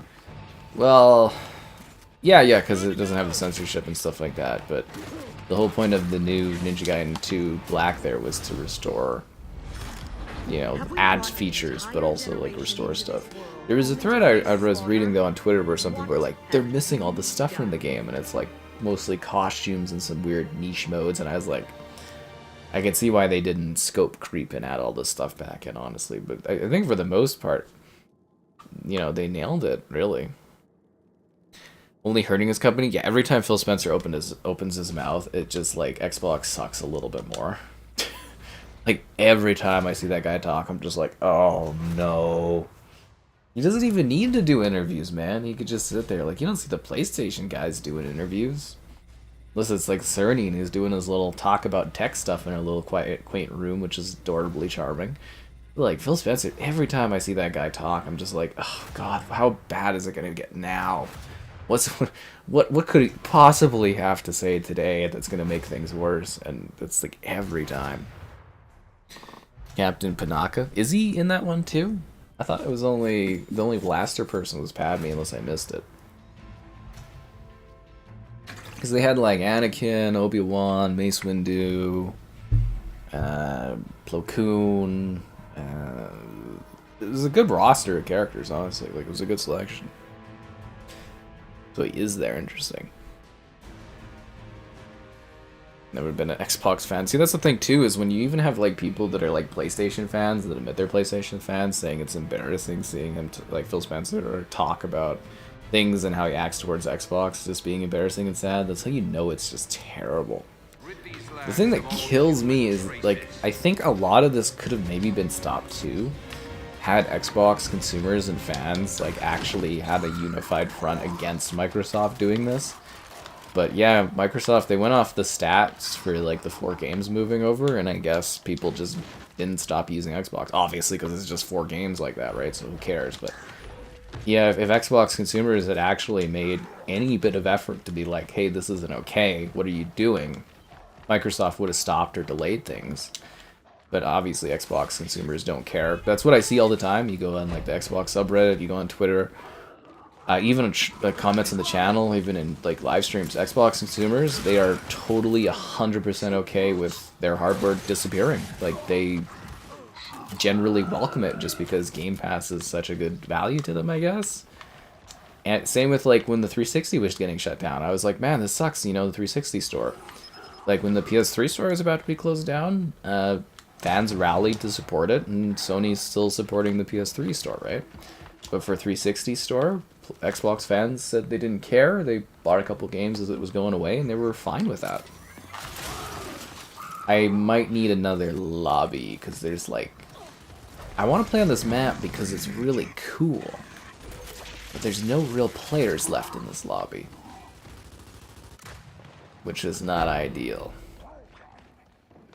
Seriously though, it's a really cool map. They actually started adding really cool maps into this game once they quit with their aggressive microtransactions, but I think it was too late by then. Yeah, I'm gonna try to see if I can find a different lobby with players. Yeah.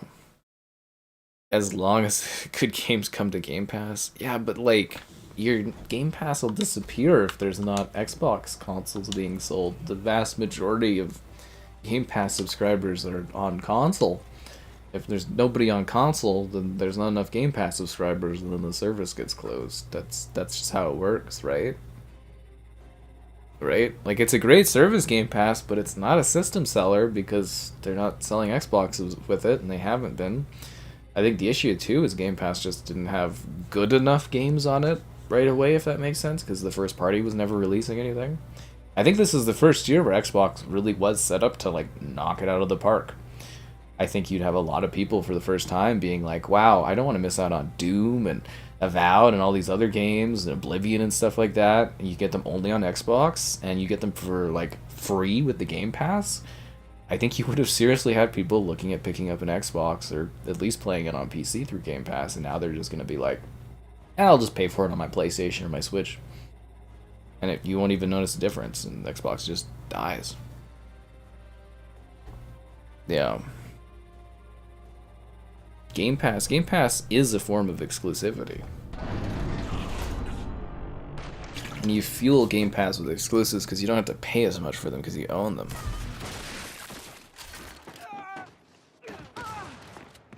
Yeah. Oh, you're okay. Yeah, that's exactly what it is. Is the average Xbox consumer just thinks as long as it's on Game Pass, it's no big deal. But like, again, if the consoles all vanish, there's not going to be enough subscribers to Game Pass. Like, their goal was 100 million by 2030. Like, they're not going to hit that. Isn't it like 80% of like their Game Pass subscribers are on Xbox consoles? And as soon as you get rid of Xbox consoles or stop selling them, you're going to eventually not have anyone left because they're going to be gaming elsewhere. Because, I mean, it's cool Game Pass, but like I don't think people interact with Game Pass. Oh, fuck, I missed the jump there. The way they do with like Netflix. Like Netflix, you know, anyone can watch a movie or a show, right? Anyone subscribes to Netflix, and they keep growing, which is amazing considering their price increases and, you know, locking down password sharing. But, you know, like Netflix, like a TV show, you can just watch in the backdrop. You don't need to engage with it. But a game, you have to play a game. And to get your value out of Game Pass, you need to be able to, like, play a couple games to get your value out of it. Otherwise, you know, a lot of people, they just play COD every year, or they just play FIFA every year. They don't, like, necessarily think about wanting to play lots of games. They're perfectly okay just playing FIFA every year, Madden every year, and stuff like that. They don't need a subscription because they don't care enough, right? But, like, a game, you can't just, like, have it on in the background as, like, background noise. It doesn't play itself. You have to actually be actively engaged with it. But, like, Netflix, how many people just sit there and, well, Netflix is on there chilling, or, you know, playing on their phone, or doing something else, or cooking or something. Well, it's just in the background as noise. But games, you can't do that. You have to play them. I think it's a fundamental disconnect, and I don't know if they could get the numbers they need, and I think it's just gonna fall apart.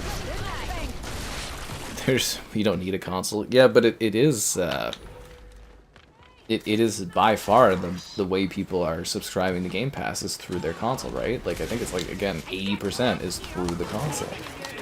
Like, the option is there to use it through your phone, and nobody really is. And the option is there to use it on PC, but barely anyone is. I think consumers are kind of just saying they're not really into it. Like, there's a good number, but, like, you know, it's not the number they want. And it technically shrunk. Well, it grew because of COD. But, like, the reason the number even kept going up, or actually, like, bumped up, was because they forced Xbox Live members into being Game Pass members about a year ago. But other than that, the subscription actually, like, declined a few million users until they did that switch up. So I don't know where they're going to get 100 million from. And it's like, yeah, people play on their phones, but I don't think they necessarily want to play these types of games on their phone. Because you have things like Resident Evil 4 or whatever, they ported that to iPhone, and they had, you know, an introductory price, and then they raised the price, and I think they only had like 200 people buy it or something once they raised the price, and, you know, it's not even worth porting. That's the other issue too, is there becomes so few Xbox owners, you don't even bother porting your game. Like Marvel Rivals, in its first month, it made, was it 57 million off of PC? They made, I think, 27 million off of PlayStation, and off of Xbox they only made $3 million. It's like barely worth the price of porting that game over and supporting it. It's a problem. Yeah.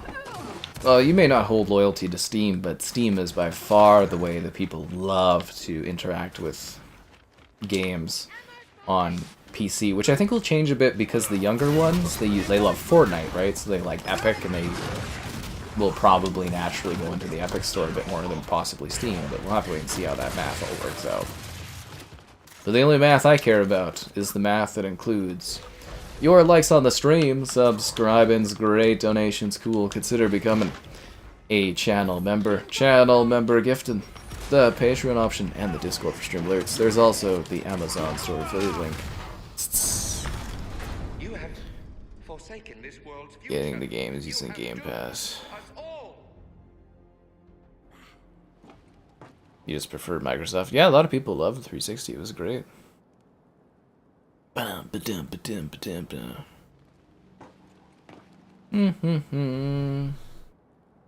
Xbox not selling software? Well, on their actual Xboxes, most people just use Game Pass to play the games. Xbox is still selling hardware or software, but it's more like PC and stuff like that. And the other issue too is, so like, if Xbox had the player base that PlayStation has, or the player base that Nintendo has, Game Pass would be fucking massive. Like, it would be huge, huge, huge, and their vision would work really well. It's just they're at such a disadvantage because, you know, they just don't have the player base to do what they want to do, which is a shame, but that's how it's kind of worked out. There's a lot of math behind it all, but basically the issue is a lot of Xbox games, you know, can't hit those software numbers because there just aren't enough Xboxes. That's just the big problem. It's just a math game. Yeah. Well, hardware does matter a lot in the current time.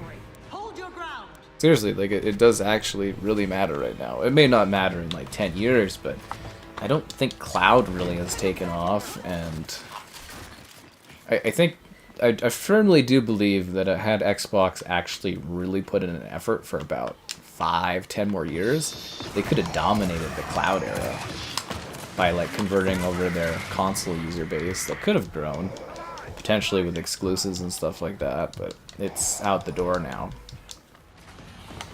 Like, we've talked about this before, but, like, you know, if you're an Xbox user, you're going to feel pretty burnt if your library gets fucked over. Cloud is barely something people want at this point in time. If Microsoft tries to make a play in PC, you know, Valve's going to stomp them. And a lot of people, the Microsoft Store sucks, and the Xbox app is terrible. And, like, people still remember games for Windows Live. So Xbox isn't successful in consoles. People don't want their don't want Xboxes, vast majority. And then if you go to PC, which they own hilariously, people want Steam and Valve, or even I would say Epic Game Store, and they don't want Microsoft. So Microsoft's gonna have a hard time really getting in there. And like, obviously Nintendo won't allow Game Pass on like the Switch. And PlayStation won't allow Game Pass on the Switch, so they can't grow Game Pass that way.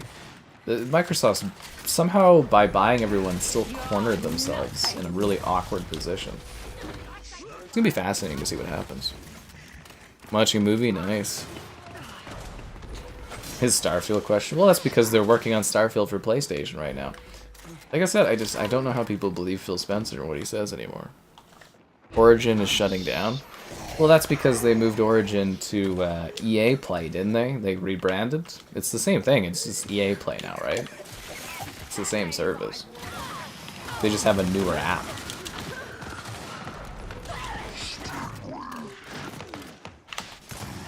It is funny, though, because like all the companies, all the publishers tried to make their own stores. Now they're all going back to Steam, because it's about player numbers, right? And it's like, games were a lot more fundable back in the day, and now it's like you need money to make sure your game, like you need sales to make your game successful because games cost so much to make. You can make tons of money, but it's harder to fully get that number because a lot of people are just happy playing what they already have too, right? Gaming has changed a lot over the years. It'll continue to change a lot more too, but it has changed a lot. It's a very volatile era of gaming, actually. Yeah. What you watching, man? What movie you got going on?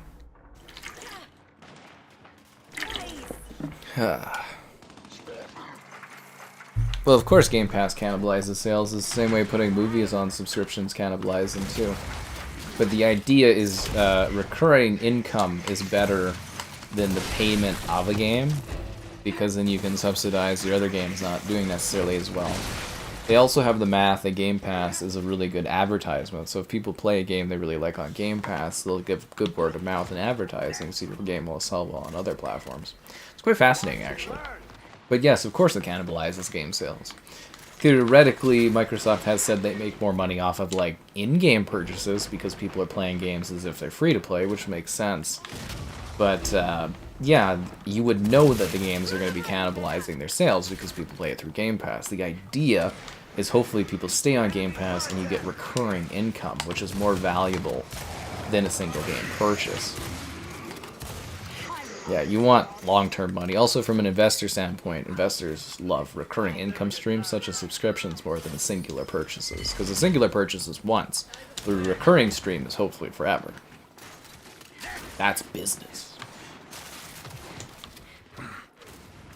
Right? The zombie what the hell's the zombie diaries? PlayStation won't allow? No. PlayStation won't allow Game Pass, and Switch won't allow Game Pass. Nintendo won't allow Game Pass on their console. Sony won't allow Game Pass on their console because it competes with their subscriptions. Yeah. Physical copies. Publishers don't want to do physical copies. There's no money in that. You lose money on like manufacturing and shipping physical copies as opposed to digital. Like ideally, a publisher would be able to not have to pay to actually distribute you something physically. They would want to do it through their own store so they don't lose 30%. That would be the ideal situation. That's what all the companies thought. That's why they all made their own launchers. Was like, well, you know, we'll lose sales, but we'll make 30% more than we would putting it on Steam. You gotta remember, when you release a game on Xbox or PlayStation or Steam, you lose 30%. Sometimes different publishers have better deals, but like, why give up that percentage when you can make the full amount? That's why EA stopped doing Battlefront, is because the royalties for Star Wars were so high. It's like, why would we make a Battlefront game when we can do a Battlefield game and make the same, if not more? Right?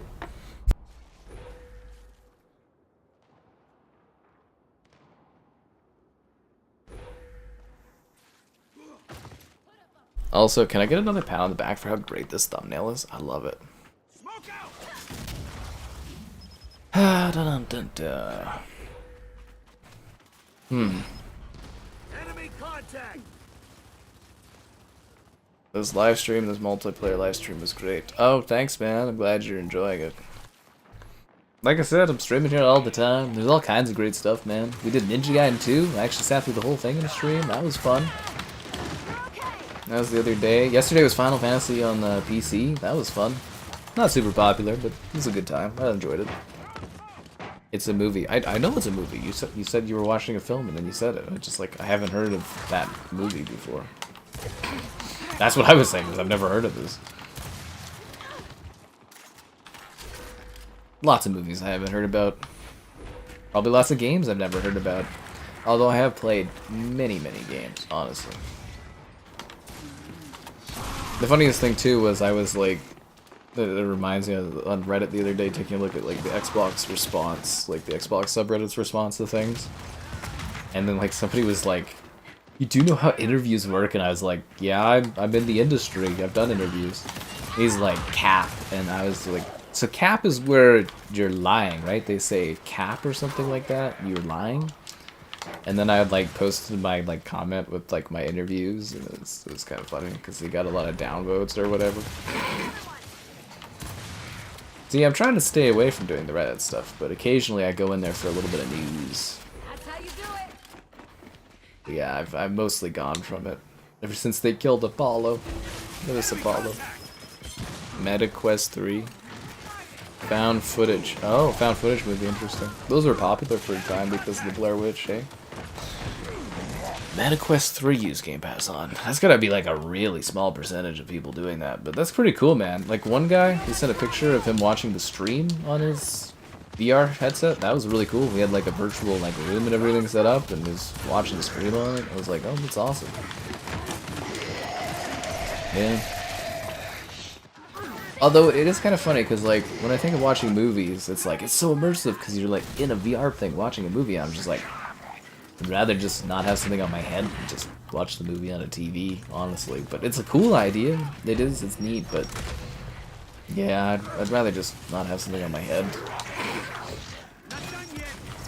Same with like what is it, the Apple Vision, whatever that was a huge failure. It's like, oh, but the movie watching's so cool, but I'm like, you have like a super heavy headset on. It's like, wouldn't you rather just be in your room watching a TV, or could have taken the money you spent on the Vision Pro and bought a better TV too, really, right? Just something I think about. I'm glad you left Reddit. Well, they killed the Xbox community on Reddit by trying to like consolidate them into one sub, and nobody moved over to it. It was so stupid. But yeah, there's a lot of denial in that subreddit. Training will take you A so lot of far, denial in there. but the will to dominate assures victory. An 80-inch screen, but like, you can just buy an 80-inch, right, if you really wanted to. I don't know, I got like, what is 65, and I'm like, I guess like my next TV will probably be a little larger, I guess, but it's plenty big. Games look great on it, movies look great on it. It's not even an OLED. I had to buy it so I could cover the 120 FPS stuff early on in the gen, and it's more than fine. Same with like the projector thing. Like projectors have gotten really good in the modern era, but like, you know, it'd be like, oh, 100 inches, and it's like, it's cool, but like, you know, kind of indifferent. A lot of people just watch stuff off their phones too, which I think is funny. I always get a kick out of that. You know, I stream in 4K, but like, people are, the vast majority of people just watch my streams on their phones, so it's like kind of pointless, but I think for playback it's nicer, personally. Like, I care about people watching on playback, because a lot of people do that too, but it is kind of funny to think about. I'm sorry I wasn't quick enough, my friend. You died. Anyways, it's great to always have an excuse to stream Gears, guys. It's on the MetaQuest, it's cool. That's cool. Yeah, if you go to the Xbox subreddit, even on like comments on here too, in the streams and the chats, a lot of Xbox fans I think are still in denial about it. I think it's gonna take Gears or Halo going over for people to start realizing things are gonna be bad. Like, a lot of people are happy about it, but most of the people that are happy about Xbox losing exclusives are people on like PlayStation or Nintendo, because, you know, they get more games without having to buy an Xbox.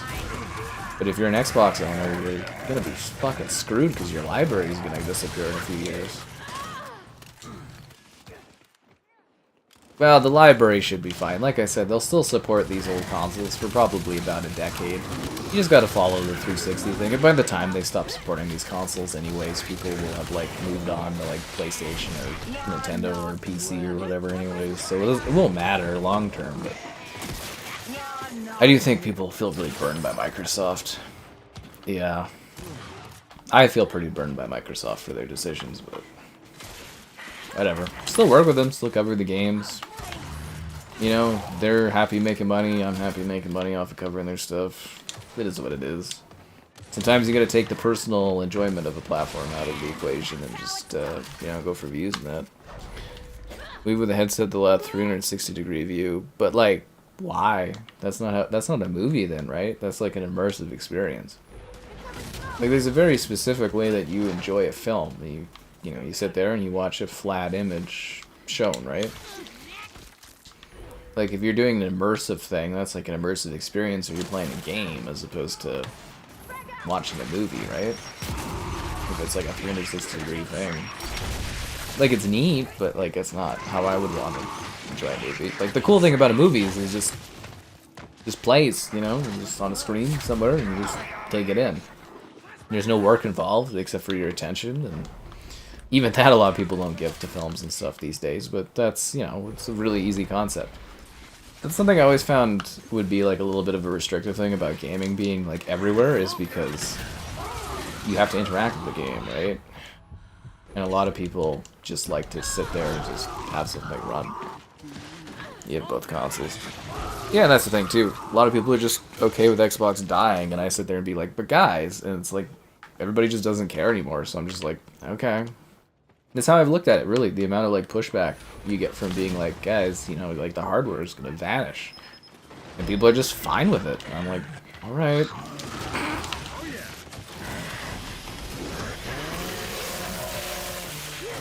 Or the funny thing too, it's like, it's only 4 games, and it's like, no, it's not gonna be, guys. Yeah. Anyways. 43-inch that does 120 hertz. Oh wow. That's cool. EA should live service Battlefront 2. No, they moved on from Battlefront 2, man. I told you, Caleb, it costs too much. Like, Disney takes way too high royalties. It's just not financially viable.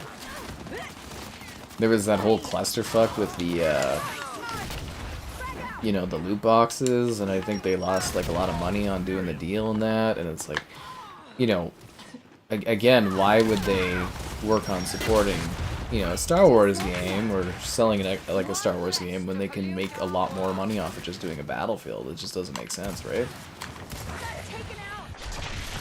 It's not worth the royalty cost, basically, is the issue. Yeah, that's the problem, is the royalty cost of doing a Star Wars game or a Disney game, which sucks because, you know, then we get less.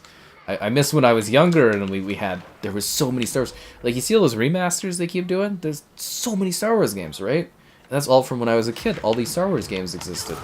They used to do so much stuff, and that's because the royalties weren't, like, killing you. The Disney, they want so much goddamn money for royalties that, like, companies just go... Or they do try it, and they, you know, the games are a huge failure because there's a lot of apathy towards Star Wars. Like, I think EA was probably pretty confident that they could just, you know, throw it... Or not EA, sorry, Ubisoft was probably pretty confident they could just throw Star Wars down as a title. And that tons of people would buy it and it'd be a surefire success. But then you look at, like, Outlaws there, and it's actually even barely talked about now, right? Outside of the odd, oh, this game failed to hit sales expectations, but, you know, people have just stopped talking about it already. And you would think, you know, a few years ago, like a Star Wars game, no matter what it was, be a huge success, right? It would just slap Star Wars on something, you love it. But I think that's changed a lot, too.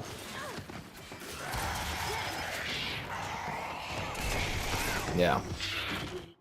Predator Hunting Grounds, that was fun. Yeah, I was like half debating on asking for a code for Texas Chainsaw on PlayStation, because I was like, oh, I could do like a video of it on there, but I'm like, I don't know. I do see that they're adding a lot of content to that game, which is great, but yeah, like I said, I had a lot of issues with getting matches fast enough, so we can't stream that game because it's, you know, it's too hard to get matches going in it. And it's like, it's cool, it's fun, I did enjoy it, but yeah, I'm hoping they do resurrect Friday the 13th, the game this year. I'm hoping that's a surprise Halloween release.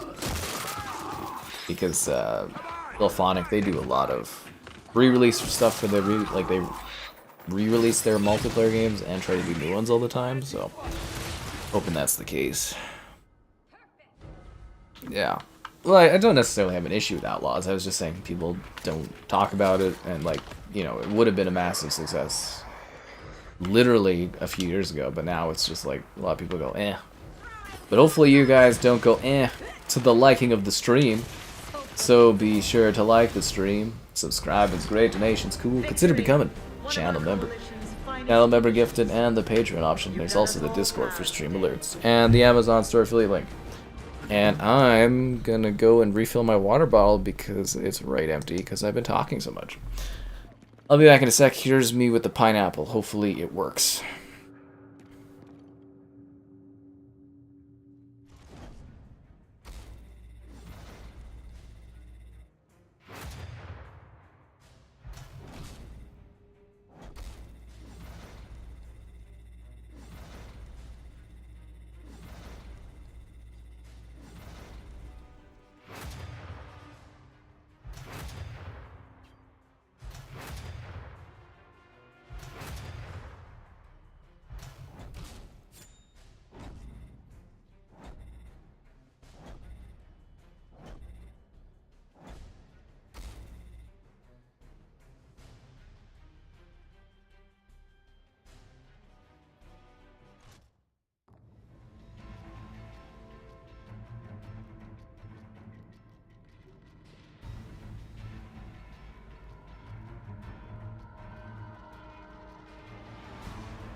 Take their land.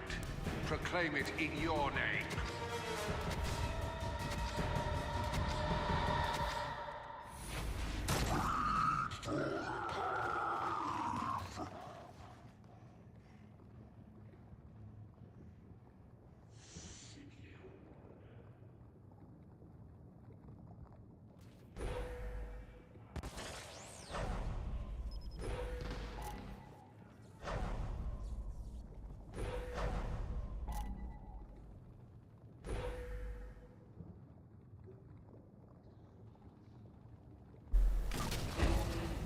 Anyways, I hope Creeper Chair entertained you guys long enough. My fridge was filtrating the water as fast as it could. You know, fridge water, it just tastes better. Yep. It really genuinely does. Alright, this map is awesome, by the way. Like, this map, if you guys have not seen this level before, it is so cool looking. I think it had to do with the Hive Busters. They did, like, this whole kind of, like, different regions of Sarah kind of DLC for, like, this game's post-launch. Just, like, stunning, creepy-ass looking maps like this. Looks like a Mayan kind of level thing. That's cool. So anyways, there you go. You Predator Hunting Grounds probably would have to turn off crossplay. Too many cheaters. Is there even people still playing it if it's not on crossplay? Last I heard it was like a little dead. But I haven't had time for Predator Hunting Grounds. I've been working on a lot of stuff. It's really been like busy, like last week or so. It's been insane. It was quiet the first couple weeks of January. Well, we had Wuthering Waves, and then it was quiet for a couple weeks, and then just like this last week, I've just been getting pounded with like stuff to do. Like I got a couple embargoes on like Monday, and I'm like, I don't even know if I can. Like I have to finish like 2 games tomorrow to prepare for the embargo on Monday. And I spent so much time doing like Ninja Gaiden and stuff. I just like have not had time to do those games, and I'm just like, ugh. So anyways, we got stuff to stream next week that's new, but I'm like desperately gonna be spending my day tomorrow. Well, it's a nice day tomorrow, so I might actually go out and like walk or something, like go for a walk or something, but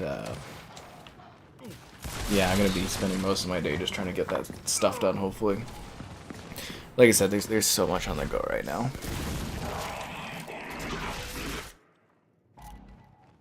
You love pineapples? I do too. You ever had like pineapple slices? Like heated pineapple slices? They're so good. Oh man, fantastic. I love heated pineapple slices. They're like this big thing. And it's like... Also, the pineapple cup is like a signature we do occasionally on stream. I haven't done it for a long time because it's a lot of work. But I'll bring the pineapple cup out on stream and I'll drink out of it. It's fun. A little messy, but very entertaining. The Halo Flood. They're fun. I guess the good thing is, like, I was already talking to Kevin about it. We're both very excited because we'll get to do, you know, because Gears and Halo and stuff come into PlayStation, we'll get to do new streams. Because they'll probably, like, do, like, cross-play stuff with it and that. Or we'll get to restream all the Halo games, which would be fun. And yeah, so we've been talking about doing that kind of stuff, like the Gears games, finally getting those streamed because they'll be on PlayStation. And, yeah, good stuff coming. Very excited to cover all this stuff on other places, because, you know, at the end of the day, I'll get lots of views, make good money off of it. Got a house to fudge, you know? The house type that I want is really expensive, man. It's really, really expensive. I'm semi-worried, but I think I'm doing okay. But I was hoping to get something a little cheaper.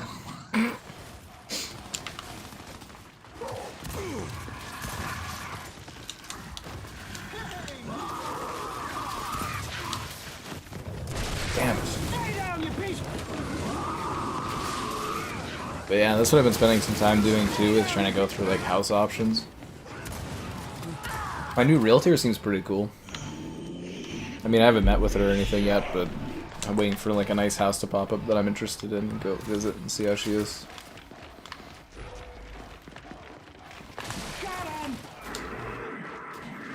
See, it's so hard to do all this stuff. I wish I could like throw off things for someone else to handle. It would be nice to have something like a little like weight lifted off for effort.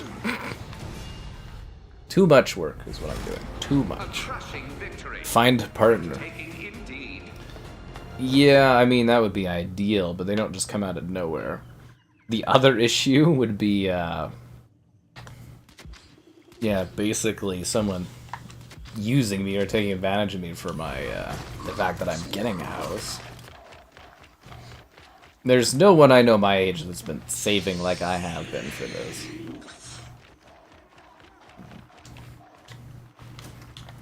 yeah, it'd be a bit of a problem. Like I said on like the dating apps, I still have people that pop up that don't even have jobs at my age. I'm just like, ugh. A lot of them do, but you know, still some don't. I'm just like, oh my god, they all have issues and stuff. Ugh, it's a nightmare. I ended up burning myself. Get the fuck out of here. Get the fuck out of here. No way. Pineapples are good for fighting bacteria in your body. But yeah, they burn everything, right? The acid. There's like a limit to how much pineapple you should actually eat because it'll like burn your insides or something, like the pineapple acidity. But fun fact, back in the day, a lot of people used to just drink beer because beer was like cleaner than like water in some places in medieval towns. Like I don't think they knew that, but yeah, you wouldn't get sick drinking the beer, but you get sick drinking the water or whatever. This is a thing, yeah, because beer would obviously be like, you know, the way they produce it would kill bacteria and stuff. Fun fact, yeah. Keep exclusives. Well, PlayStation's never gonna put their exclusives on Xbox. They'd be stupid to. And their platform wouldn't exist. And sorry, Phil Spencer, your hardware isn't good enough for people to choose it without exclusives. Hell, even with your basic level exclusives, people don't choose Xbox. The merit of our hardware. Yeah, okay, buddy, you're living in a delusional land, but okay.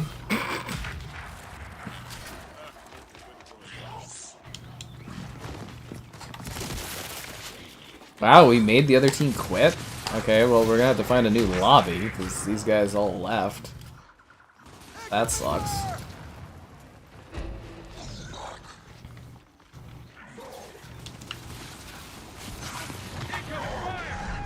We were doing too good, guys. We were doing too good. That's the thing, too, is I barely have time to get this dating stuff going, so I'm so busy trying to do this fucking work. Get all these games played, do all this streaming. Find a house. Do my other day-to-day. God, I don't know how people keep up with things. Must be a lot of work keeping up with children now that I'm thinking of it. Like a lot of work. You know, like having kids and like doing everything they need to do and stuff. Must be daunting. Absolutely daunting. I guess that'd be why there'd be hopefully two of you handling things, but it's a lot of work.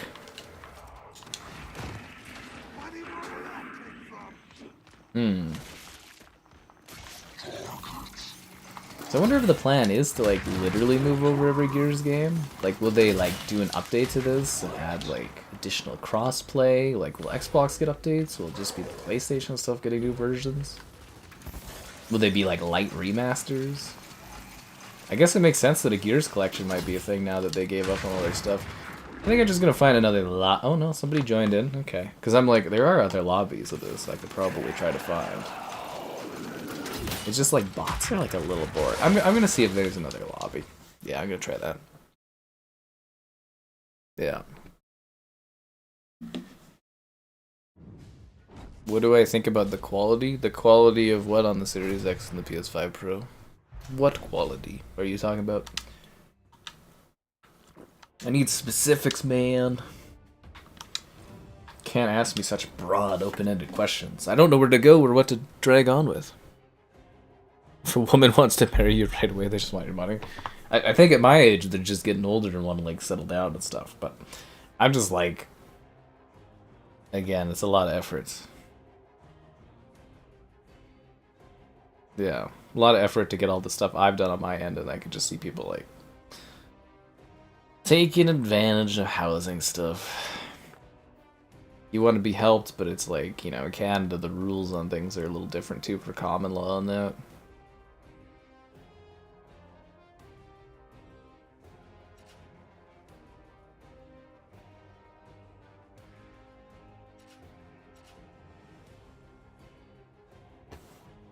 Bum, bum, bum, bum. Let's see if we get a lobby that's got more people. You have to do that sometimes in Gears 5. You gotta... Oh, join the same lobby. That's not good. You gotta, like, hop a bit and see what you end up with. Unless this is the only lobby. No, I gotta try again.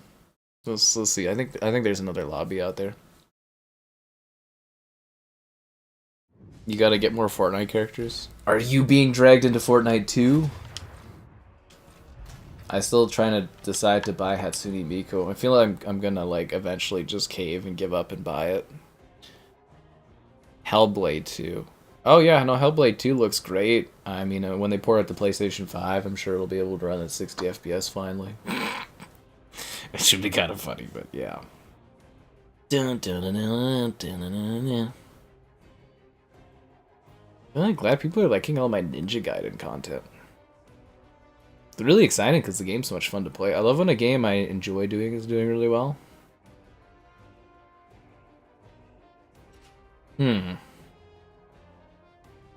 Do. Find me a good lobby. Unless this is the only lobby. Could be a thing. Could be a thing. Miku. Miku.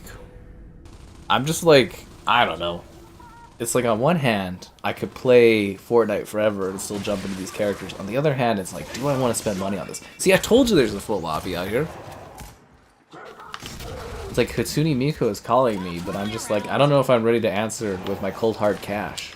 I think I'm just too cheap, maybe. And it's like, does buying Hatsune Miku really do anything for me in the greater scheme of things? Like, I kind of want to buy 5090 too, and all this other stuff, but like, Hatsune Miku, she's right there, just waiting.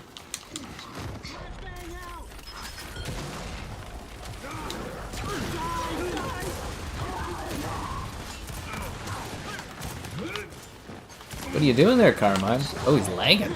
That's not me, right? Nope, that's him. My creator code, it's just the name of the channel and stuff, Sky Captain 5. Yep. Thanks for considering to use it. I actually make money off of it. Not a ton of money, but I actually got a few payouts, which was nice. Well, a couple payouts. I'm almost at my third one. Yeah, it's kind of cool. It's all about the supplementary income. That's why I was really bummed out when Xbox got rid of their affiliate link thing, because I was actually like making pretty good cash on there. Yeah, that really fucking sucked. Still bummed out about this to this day. Apparently people would get pissed off when you take away revenue streams from them. Who would have guessed?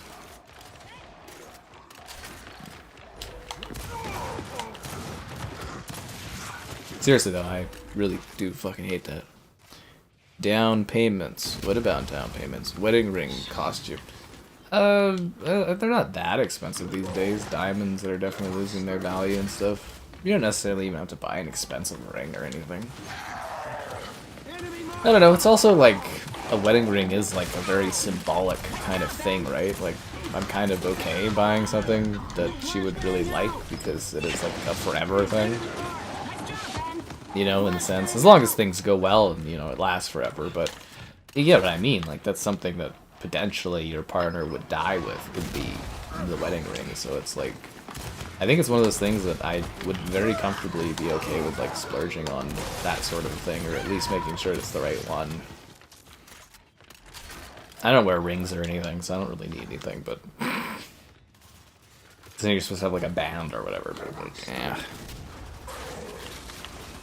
You're gonna cave and buy Ice Spice? They had her back in the store. You're gonna buy Ice Spice?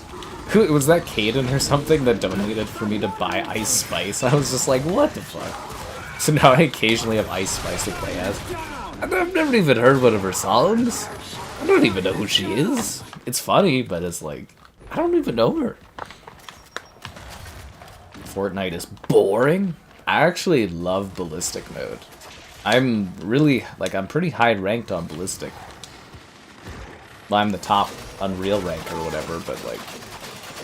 Yeah, I'm really into that Ballistic mode, man. The Battle Royale's kind of boring, I would say, but... Yeah, no, really digging Ballistic.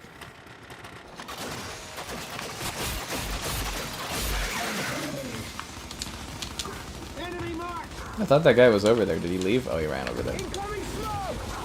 Terminator guy's probably like, what the fuck's this guy doing? And that's okay.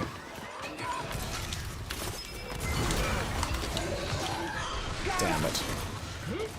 Would I do a prenup? Yeah, probably. Gotta protect some of my assets. I have all the Ice Spice stuff. Yeah, I'm a big fan. So yeah, I won't splurge on Hatsune Miku, but Ice Spice, oh yeah, she's the one. I can't get over her Ozempicness. Female characters in games? I think a lot of people do. What is ballistics mode? It's basically Counter-Strike, but in Fortnite.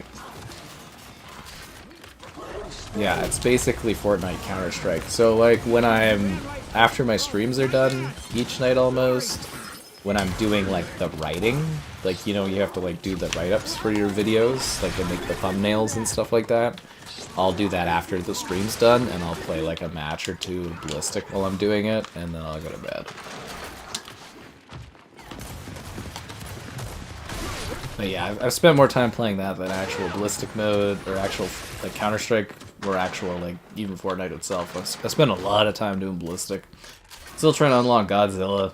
He's like, I'm almost there, but it fucking sucks because I finished the Battle Pass thing, and that's the other thing too. It's really weird right now. Is like I'm done the Fortnite Battle Pass, not the big one, obviously the second tier one with Godzilla or whatever.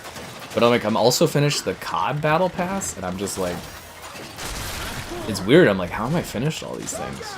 Or how have I had the time? I know I stream and stuff, but still, it's a lot. But you know what's not a lot, guys? Liking the stream. Subscribing's great, donations cool. Consider becoming a channel member. Channel member gifting. The Patreon option and the Discord for stream alerts. There's also that Amazon store affiliate link. Godzilla's 100% jump to rematch. Does Canada have complicated marriage laws? I wouldn't say complicated marriage laws. It's more about the common laws that kind of scare me a bit because of the entitlement. So like if you live with someone for like a short amount of time almost, they have like a lot of like rights to things that you might own as far as housing goes, and that's kind of my worry is like, yeah, Commonwealth rights here in Canada are very terrifying for me personally. Because I've worked very hard to get to the point of getting a house, and I don't want someone to take anything from me.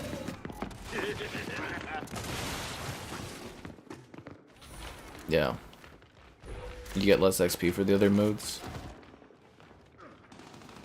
For like Ballistic mode? I don't really want to do any of the Battle Royale though. I just do Ballistic. Even if Godzilla pops up on the other stuff, eh.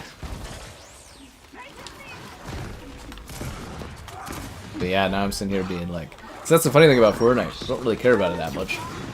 I appreciate and understand what it is. And I get why people like it so much. But like, Battle Royale and stuff, eh. Bots and that don't do it for me. But that Ballistic mode, really, really enjoying it. And I'm really good at it too. I wish streams of Fortnite were more popular so I could sit here and stream it and grind more of it, but... Yeah, now I'm at the point where I'm like, oh, it might be good to get a character or two, and I'm sitting there being like, that's how they get you.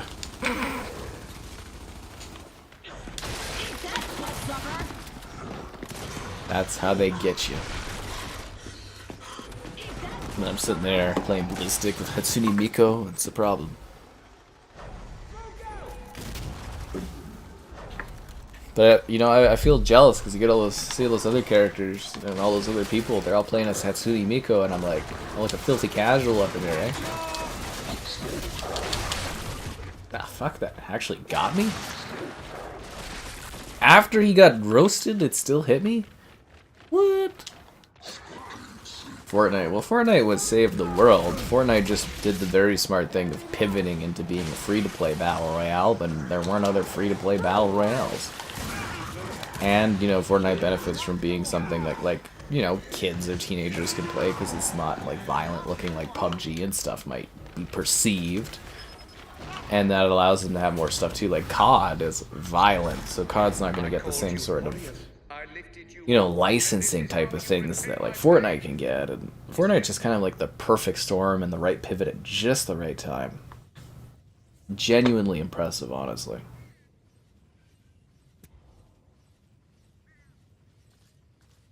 Why is that guy doing the come hither thing? It's creepy as hell. Typhoon Blade? Typhoon Blade. The Minecraft Hunger Games. That's what really started it all. You don't know gaming until you've done the Hunger Games at Minecraft. Ba, ba, ba.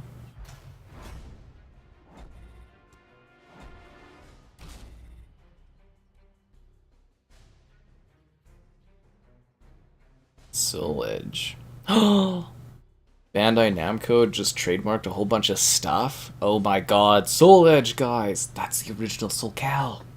Soul Edge. Will Soul Calibur collection finally be real? That's the collection I want. Soul Calibur. Seriously, where's my Soul Cal 2, man?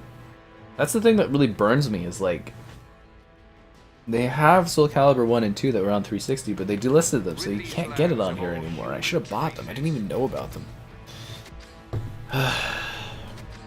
You know what I mean? Like, I just want to sit here and play, like, Soul Cal on my Xbox, but, like, I have to use the 360 to play the backwards compatible disc. It sucks. But when Xbox had the... what was it? The emulator working for retail models, because I gotta keep my thing in retail so that I can do videos, right? But like when they had the retail version of like the emulators, I'd sit there and play a bunch of Soul Cal. It was sick. It was sick. Like seriously, one of the best fighting games ever, Soul Cal 2, and it's like you can't even play it on modern stuff. It sucks. It sucks. PUBG. I can't stomach PUBG anymore. I did a video for it running on PlayStation 5 Pro that's gonna be coming out. I don't know, man. It's uploaded and it's waiting for its day, but yeah, I can't play PUBG anymore. There's too many bots. It's just not fun. Like I wish I would have been streaming it or streaming when PUBG was hot, because I played that with my buddies all the time. Like it was really fun and enjoyable. But like, yeah, we tried streaming PUBG a couple years ago. It didn't go over well, and it wasn't fun. It's just all bots. I don't like it. Oh shit, I'm hurt. Cause like Fortnite, I kind of could enjoy for a stream because they'll like do the seasonal thing, and it might be a cool character to like tie into. But like PUBG, it's just like it just gets bots, and it's just so boring now. Which is a shame, because like fundamentally the gameplay is fine and okay. They never really updated it to make it look better at any point. But like, yeah, it doesn't lend itself well for streaming anymore, just because they're all bots. Got gold weapon skins. Yeah, you can, I think I have some gold weapon skins. The skins I have are cooler than the gold weapon skins. Actually, my Nasher is the gold skin. I have the gold Nasher. If you can tell, but yeah. I have the Gears 2 gold skins and stuff too. We'll have to do another like retro Gears stream at some point in the future again. It's been a while since we've done like Gears 3 or 2. Yeah, I'll have to fit those into rotation at some point, hopefully this year, and kind of do them. If they somehow port those to PlayStation, I guess that would be the perfect excuse for it. Yeah. Tick tick boo. Pretty dead these days? Yeah, man, it's just all bots. All bots.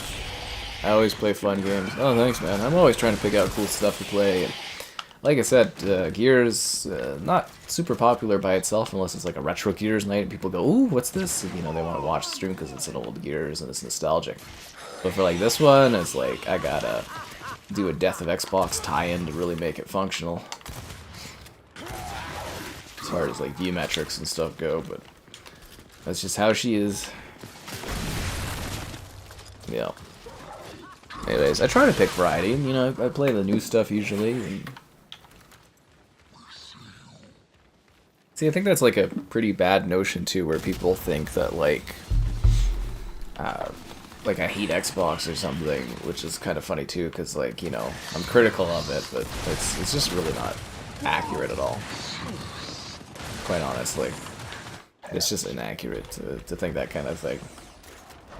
Been playing these franchises for years, some of them decades, and it's just sad to see what they've done to them. Something in the fire, the fire, the fire. Yeah, we'll have COD next week. I got it, like I said, I got to email my COD guy. I'm trying to get my site moved over, like I was saying. I'm trying to get my site hosting moved over, so that's like... I don't know how to describe it. I'm trying not to email in case there's like interruptions in my email service between switching hosts and stuff, so I'm trying to like not do major critical emailing when there might be like downtime with my switching and stuff. And but yeah, I do need to email my COD guy and be like, COD coins? But I don't know if I'm gonna get more COD coins, because like I just asked for some to do the Squid Game thing, but maybe they'll be fine. We've never had something like the Squid Game, so I don't know how that impacts promotional coins or not. Yeah. Only OG Xbox who watch. What does no exclusives mean for you? Oh, I've already moved over to like PlayStation 5 Pro primarily for covering stuff. I've already done my shift, but like I probably won't buy Xbox hardware again. Yeah, I don't think I would buy Xbox hardware. I don't really believe in it anymore. But they'll... I mean, I don't know where I stand with Xbox as much these days, but they'll probably send it to me to review. But I don't know for sure. I don't know. I don't know if I really care that much either. I'm all in on the PS5 Pro. I've done a lot of videos on the PS5 Pro stuff. Then Nintendo Switch 2 I'm going to be really big on this year, and I was kind of thinking about the 5090 so I could do videos PC stuff, but we're just seeing how my financials are all lining up on being able to afford that kind of thing. The other issue is my NVIDIA guy fucking retired, so I don't have like a NVIDIA contact, and like if I was wanting to do like 5090 coverage, ideally I would have like a good NVIDIA contact that could send games and stuff to me and like, you know, give me like insider stuff and that, but yeah, my guy retired. I think he was in the gig for like 30 years, so like good for him, but like I was like, oh fuck. I was like, that guy was the best. Now he's gone. I didn't get past the long either. The mobile, well, I think the mobile version's still popular because it's huge in like Indian stuff, PUBG, but yeah, I don't know. Like I was playing, you know, like we tried doing it on Xbox a few years ago, a stream of like PUBG, and it's just like all bots, and then I did it on the PS5 Pro, and it might have been because it was an earlier match of mine or something like that, but like it was clearly bots all over the players. Like I won. Spoilers. If you watch my video of the PS5 Pro PUBG, I win. Yeah, I kill everyone. But yeah, it kind of just sucks the life out of the game. Yeah, but I'm already... I had already planned, like I'd always planned to switch over to the PS5 Pro just because I'd seen the direction Xbox was heading. I've been covering as much PS5 Pro stuff as I can, and we'll do my shift there and cover Switch 2, cover PS6, and, you know, stuff like that. You know, if they send me the next Xbox, I'll, you know, do the ring around the rosy, show the games running on and stuff like that, as long as it's, you know, bringing in views and making me money. Sure, whatever, you know, I don't care. Yeah, I'm not really too bothered either way, and so I just kind of accept Xbox for where they are and where they're going. And a lot of other people haven't, and that's okay too, I guess. Well, it's annoying, but it's okay.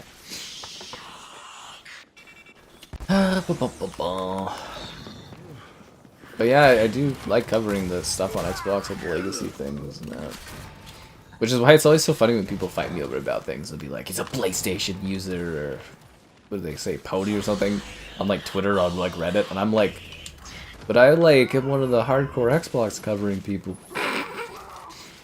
I'm like, you don't even know who I am.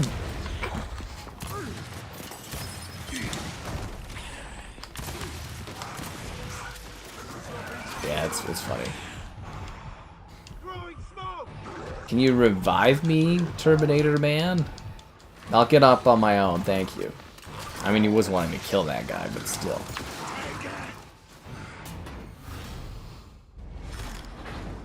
Gridlock. Good old Gridlock. Gridlock's gonna look sexy in E-Day, isn't it? It's gonna be all UE5 like. Do I have an emote I can do or something? Nah, my guy just stands there like an idiot. Yeah, that's fair. That's fair. I understand.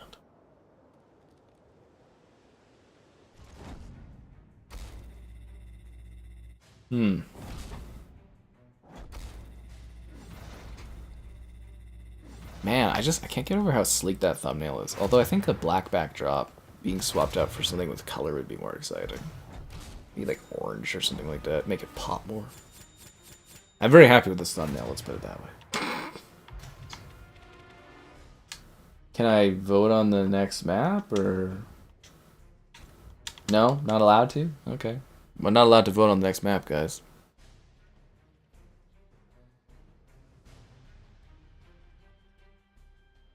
Hmm.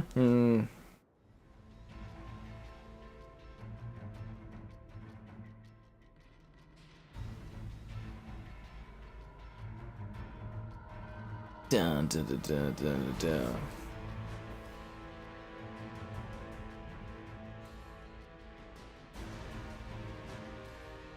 Ugh, where the hell did all the players... Are they just loading in? We'll see if they load in. That guy is 30... Well, that guy is 38th prestige? Holy fuck, man. That's crazy, dude. 38th prestige. The achievements in this game suck. It's so fucking grindy. No more. Claim it. Ugh, it's like 2-on-2. I gotta see if there's a busier lobby. Yeah. It's a shame the direction they took. It really was. ED getting you excited? I know Gears of Erectile Dysfunction really is bringing the hype, I think. That emotional journey that we're going to see Marcus and Dom go on as Marcus helps Dom with his erectile dysfunction so that he can like reconnect with Maria with the backdrop of Gears of War. It's a bold story and I can't believe that Microsoft has the balls to do it. Grew up with the 360. Yeah, it's really sad, honestly. Like, I love the original Xbox 360, and you know, Xbox One had some good years with it too, but it is genuinely disappointing to see, you know, Microsoft themselves killing the console. Like, I just didn't see that coming. It would have been better off if they sold it to, like, Amazon or something back when they were thinking about doing it. It could have actually been competitive as a platform. Yeah. And now they just treat these games, this art as Microsoft Office. Yeah, like, honestly, I think you'd be pretty crazy to invest in another Xbox console at this point. Like, they keep telling you that they don't want you to buy their stuff. It's like when the company themselves are like being like, oh, don't buy it. It's like, that's the point where you really gotta start being like, ugh. I am in awe. You are everything I intended. Reviews on AC Shadows? Oh god, I don't know. Probably like closer to the launch.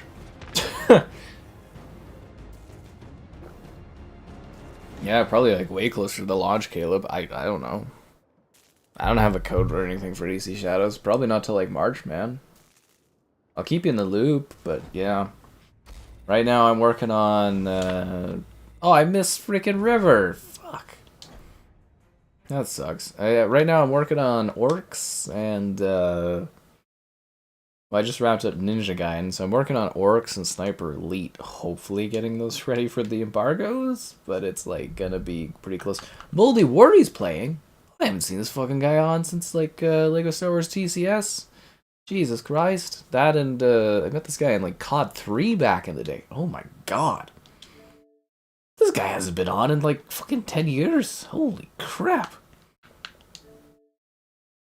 Jesus. And that's like, that's the original Moldy Wardy. Like, that's his original, like, that's the original name, you know, no, like, not like nowadays where anyone could be named anything.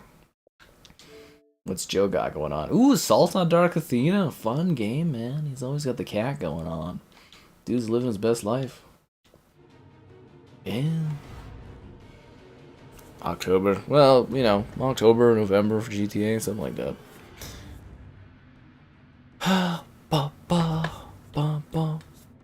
But yeah, AC Shadows reviews, probably not till like March, man. You don't usually get review copies until like right ahead or right close.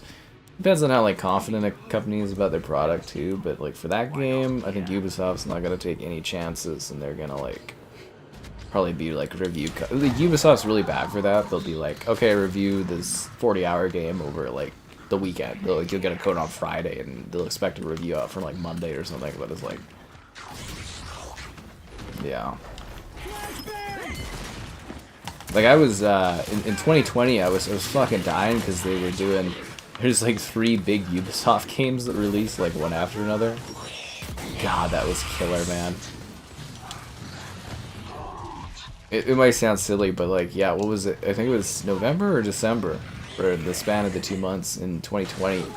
It was like Valhalla, Immortals Phoenix Rising, and Watch Dogs Legion were like basically weekend after weekend, and that was a brutal review schedule. Brutal, yeah. What did I think of it? Oh, what I thought of Assassin's Creed Shadows? Yeah, this is more of the same.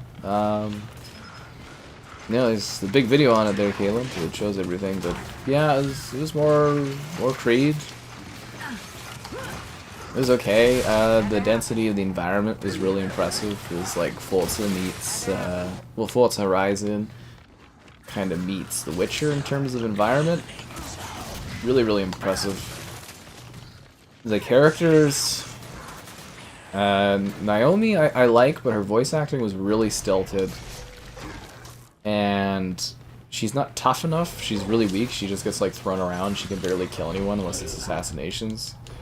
And then Yasaki, he can't really do anything, but he's like really good at killing.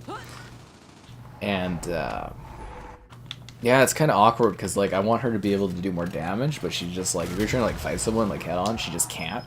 And if you're him, you can't do like regular movement stuff. It's just like there's not a good balance for like either of those characters in that game, and I'm kind of worried that that'll be like a big pain in the ass when the game comes out. But we'll have to wait and see. Maybe it's a leveling thing or something. But yeah, I didn't find the characters like overly fun to play as. Yeah, I was actually struggling to get kills and stuff, which I found annoying. Because usually in Creed, you're like, powerful? I didn't really feel powerful.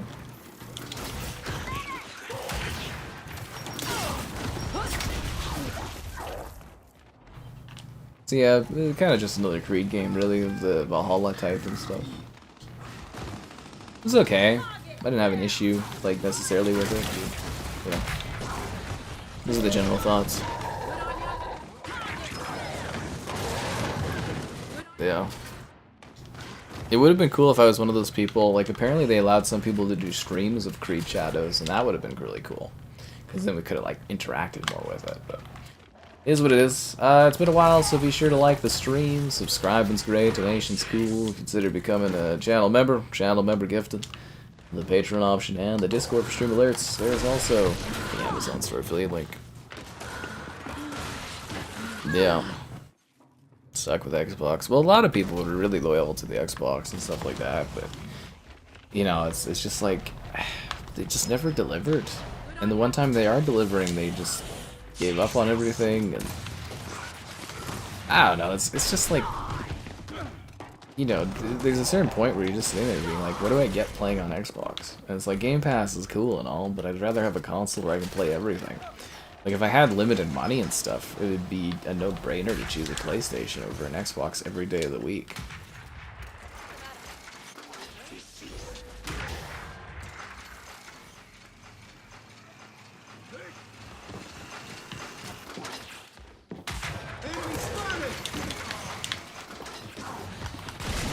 Boom. Got him. Yeah, sucky. Yeah, sucky. But there's also like a good chunk of gameplay that I played for Shadows that I wasn't allowed to record or show to people, which is interesting. And it was like a lot of it was like backstory on the two characters. Like I think it was kind of for spoilers, but I think they also showed it to us because they wanted us to have an understanding of the characters too, in a better degree. But like, yeah, there's like a whole chunk of gameplay that I played that I wasn't even allowed to have footage of or anything, which was interesting. It was neat. Yeah. One really cool thing though about Shadows is like you can really tell the difference between the two characters, because Yasuki there, Yasakai, whatever, he takes up like the vast majority of your screen. Like he's like huge, like a big bull. Like he takes up like just a massive chunk of your screen. And then Naoi there, she's tiny, and she takes up like a little tiny part of your screen. And it's like the aspect ratio difference between them is like hilarious. Especially if you switch between the two on the fly and you're like, whoa! And the size difference is crazy. Yeah. I liked Mirage. The story wasn't necessarily great, but the gameplay felt really classic Creed.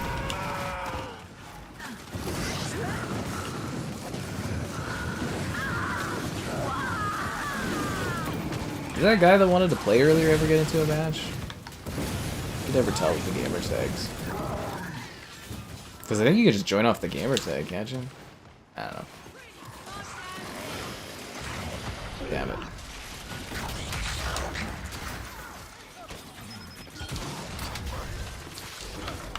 Yeah, fucking bots. Get out of here. Gears Z-Day. Yeah, I mean, it's on track for this year, Gears Z-Day.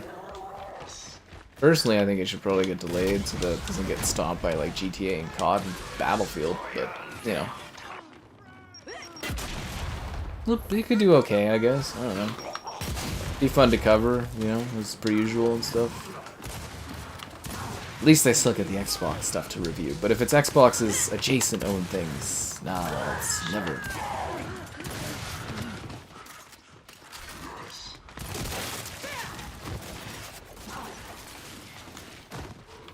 Damn it. You can't crawl forever. Did I get 6 kills within 4 seconds of each other? That's not bad. Oh, it's friends or invite only? Ugh, my bad then. Oh, you fell out of love about the Creed franchise. Oh. Well, I find Creed, Ubisoft has a very good audience they can like kind of pick from that just really likes Creed games, and they just keep giving their fans more and more Creed with every entry, and that's just, they're basically catering to their audience, and it's successful. Like, the franchise is, you know, big. It's basically what kept them going.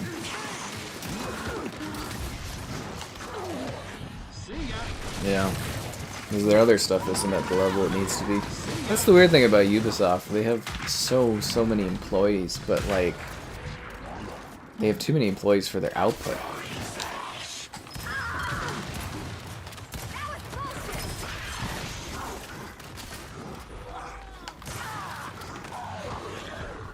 Good kill, teammate. Now I'll save you. And we save each other. That was a weird thing too when they started putting up these walls of like invite only or friends only stuff. I thought that was stupid. Minecraft has never been as fun since they like restricted who can join. They don't even give you the choice. Like back on Minecraft 360, people could just hop in and play. But now it's like you gotta be friends, you gotta invite people, you gotta, it's just like, it's so much work. Yeah. Like I said, Mirage is neat because like, it actually has that verticality and that tight city feel. But yeah, the story is like, even the character kind of like and stuff, but yeah, to me it's more the gameplay is really cool in that one because you're actually in. This just is unnecessary, but I like it. That was an excessive execution for no reason, but alright. Anyways, yeah, the gameplay is cool because it feels like traditional Creed. Eggman's sidekick. Oh, I know. I know that. It's the same actor guy. I tried to get an interview with him, but it didn't work out. Back when Mirage released.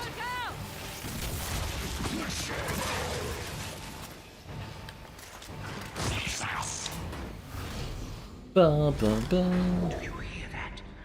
It is the sound of 1,000,000 human voices begging for mercy. Delicious.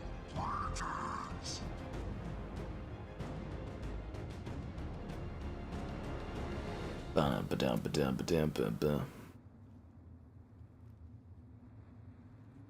I got all my tour objectives of the day, so that's exciting. Yeah. Sonic the Hedgehog. I didn't play on Dawn tonight. It's not a great map, but it's okay. Like, did people actually like playing Capture the Flag in this? It's like an odd game mode, isn't it? Dr. Eggman's. I can't wait for that next Sonic. It's kind of exciting that we know, you know, another Sonic movie is coming out. Like, we have a date for it and everything. Although I'm going to be a lot older at that point, too, eh? Hopefully by the end of this run we end up with, like, 6 Sonic movies and spin-off and Shadow and stuff like that. That would be truly exciting. Truly, truly exciting. But I won't stop until Big the Cat is in the Sonic Cinematic Universe. So Xbox only sold 3 million units in the US last year? Ugh.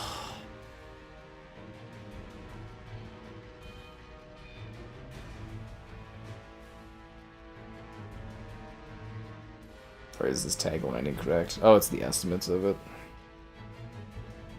Closer to 2.5 million? Jesus Christ.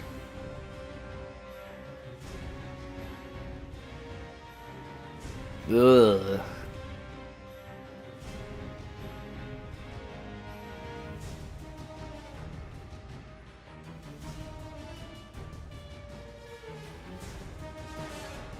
Is this match gonna start? This is really slowing. You heard your name pop up? We talk about Sonic the Hedgehog. You need your ED fix? I think you can get it fixed at any pharmaceutical. I don't know how it works in the US, but if you're suffering from ED, I don't know if Gears is going to be your answer. The first quarter of the year? Oh, there's tons of games, dude. If you missed Ninja Gaiden, I just dropped. It's like Avowed and Kingdom Come Deliverance 2. Oh yeah, that's coming out really soon. I gotta prepare to like stream that one. That'll be fun. Yeah, Kingdom Come, Creed, all kinds of stuff, dude. This year's stacked. That Expedition 33 game. There's all kinds of games coming up. Big the Cat will take Sonic to new levels you've never seen before. They're gonna show him in the teaser and they're gonna be like, who's that? And I'll be like, yeah! Froggy! #1 Big the Cat fan. I think he's actually the hero that Sonic has been waiting to have.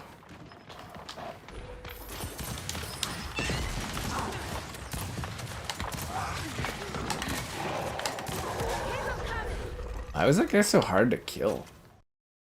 Oh, that's my HDMI cord acting up. Oh, for fuck's sakes. Fucking HDMI cord! Oh, I think I gotta replace it. It's been doing that more. I think it's getting frayed from all the swapping consoles. They're on sale at Costco. Well, they're not on sale, but you can buy them at Costco. But like, I'm waiting for them to clear out the cord and then introduce like a new, better cord. But they haven't done that. I guess I could like buy it, and then if a new cord comes out, I could return it, I suppose. Or I could just return this cord. Nah, the other cord's fine. I don't want to fuck around with my cords. I guess I could swap cord ends, right? Couldn't I? I could take that cord and just plug it in on the other side. Yeah. Yeah, that I could do. I'll save you, Carmine. Oh, this is a team of real players. The robot from Sonic Heroes. That guy? That's who you want? Not Rogue the Bat? He's got the assets. You pre-ordered the collector's edition of Doom. Well, the thing that disappointed me is there wasn't enough inches of Doom. You know, after Venom, I expect at least 19 inches. And, like, honestly, 12 inches of Doom, that's not enough inches for me. I'm used to 19. I need my full inch range. You can go up in inches, but you can't go down. I don't know about you guys, but I won't be satisfied until there's at least 19 inches of Doom. 12? Ugh. You wouldn't even phone home about that. HDMI from Best Buy. Oh, they have great ones at Costco. I don't know if they have them where you are too, Caleb, but they've got really, really great HDMI cords there. They're like cheap. It's like 30 bucks for like 30 bucks Canadian for 2 cords. The only issue is the newer ones aren't as long, which is a bit pain in the ass, but you know, they're really good. Very affordable. It's strangely quiet. And I got shot. Oh, he's just hiding in the corner? You sneaky little fucker. Is that why your TV flashes colors? if you're being honest in asking that, it sounds like a graphics card issue if it's flashing colors. It could be HDMI. I've noticed though the last couple of days it like flickers or like fade out for a second. I think it's because the HDMI cord isn't good. Or he's kind of like getting a little frayed. But like usually it happens on PlayStation. And then I'll just unplug it and kind of plug it back in. That seems to fix it. But like, yeah, it does seem like the cord's getting a little overused. It's mostly because I keep switching. Back in the day I didn't switch consoles as much as I was playing on Xbox, right? But because I've been switching between the Pro and stuff all the time, it goes in, it goes out, it gets moved around the environment a little bit too much, and it gets frayed. Yeah.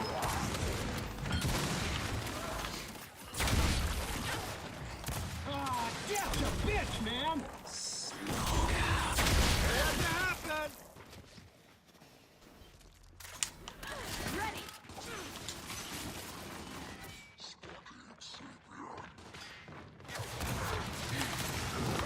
Damn it.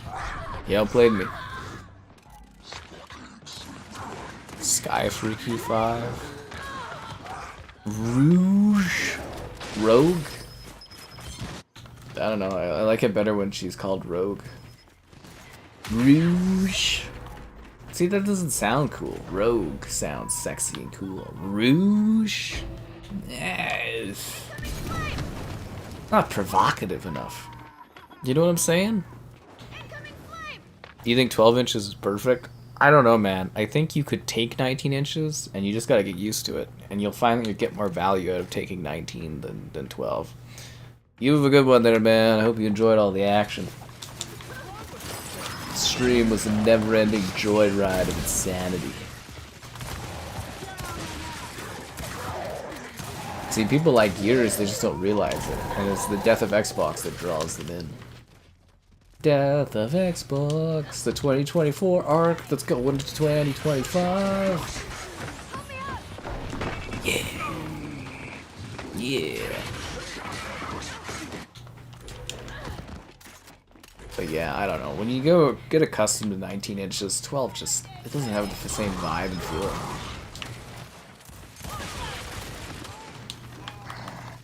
It's also my favorite thing too, is like technically when you buy a PS5 now, you're actually paying more for less PlayStation 5. Because they've like shrunk the size of it. So like when I bought the launch PS5, my PS5 actually has more PS5 in it than what other people buying a PS5 now would have. Like obviously the Slim is taking over, so you're actually paying even more for less PlayStation 5. Based on like weight metrics. So yeah, you're actually paying, because they raised the price too, so you're actually paying more for less PlayStation. Than I did, at least, yeah. Sculptor. Right though? Rouge. Rogue. Rogue. Or Rogue. It makes you think of X-Men too, right? Yeah, it's just way cooler sounding.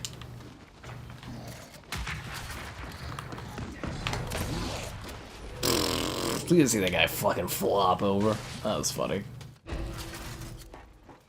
He's like, like almost a backflip.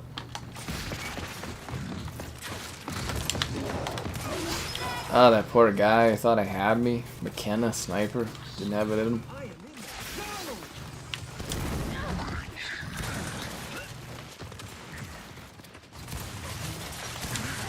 Damn it.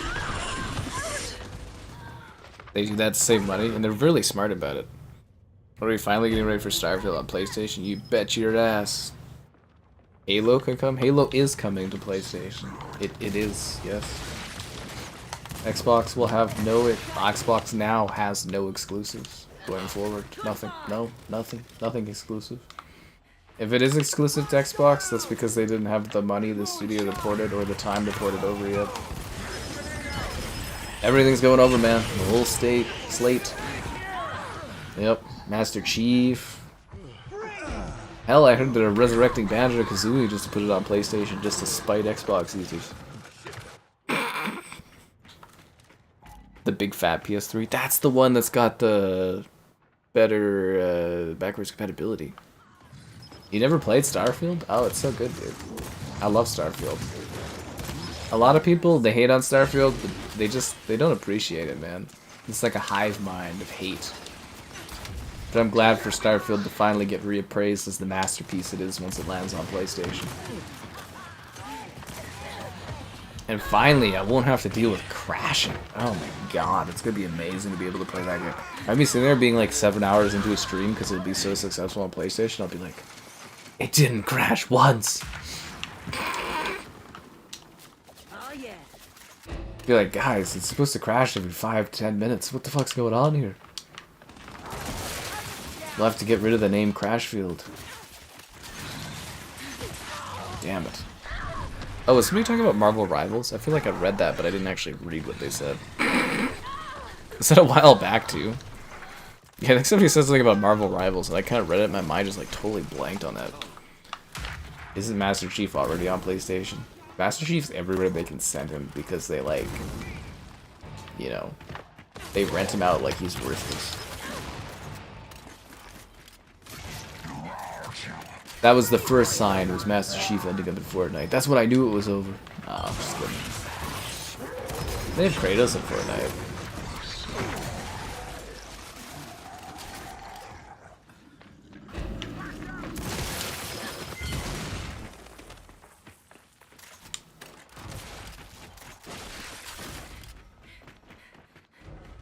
Planted. Well, this has been fun. Love me some Gears. If only we could get Gears to work without having a death of Xbox. Well, it'll work for views when it comes to PlayStation, I guess. Yeah. 1 by 1, 365 days straight. That sounds like a lot of work. Took a hard blow. Kane and Lynch. Oh, the second one's backwards compatible, but not the first one. Yeah, the second one's backwards compatible, not the first one. But you know what is forward compatible? Your likes on the stream. Subscribing's great, donation's cool. Consider becoming channel member. Channel member gifting. The Patreon option. The Discord for stream alerts. And the Amazon store affiliate link. Yes, quite so. Quite so indeed.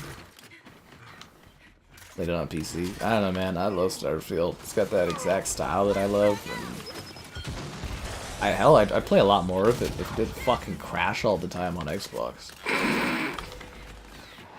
Cause I was trying to do that Doom mod video, and I did get the Doom mod video out, but like it was crashing every 3 minutes. I was like, fuck.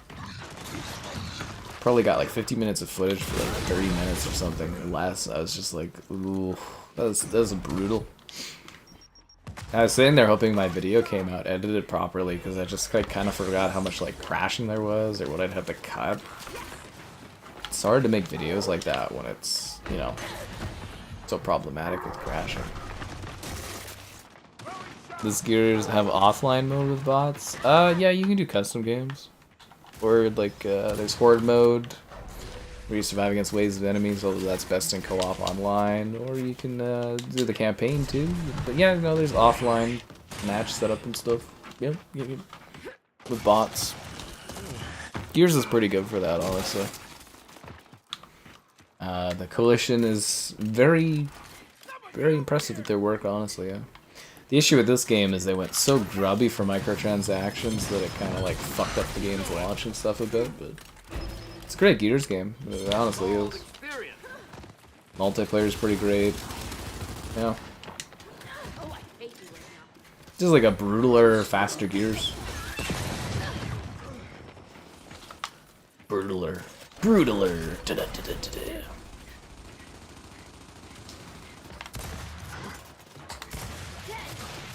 What's that guy trying to roll back into? Like, he had a lance there already, he's never gonna win that fight. Hell yes. Hell yes. Enemy spotted.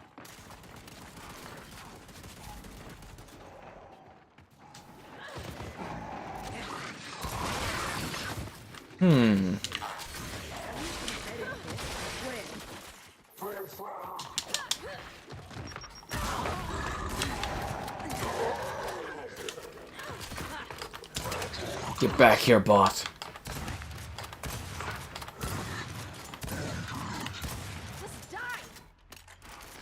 Yeah. Indiana Jones. Yeah, when I was playing Indiana Jones, I wasn't huge on like the open world stuff. And like when I played it, I kind of just wanted to watch like a movie of it. I'm looking forward to covering the PlayStation version though. That should make some good money. I've already got the comparison footage all set up for Xbox to compare it against the PS5 Pro. Should be great. I'm assuming it's gonna be pretty straightforward. We'll just literally will be like full 4K as opposed to like an 1800p cap. So yeah, the threshold is pretty limited there unless they want to try to do like 6K or something. But I'm not sure you're gonna really get much out of that. Be cool if they added the high frame rate mode. That would be neat. Yeah. Kept running out of ammo. Yeah, the combat too wasn't fun for me. Yeah. Gets good after 60 hours. I don't know. I enjoyed Starfield from like the moment I jumped into it. I was having a blast. It's like you can go anywhere in the solar system. It's so cool. But it depends on what you're interested in, I guess.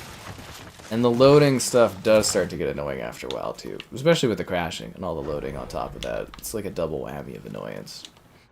It's like sometimes the travel aspect of it feels like just inconvenient because you keep having to like reset things up to dash to get to certain places, and that can be annoying.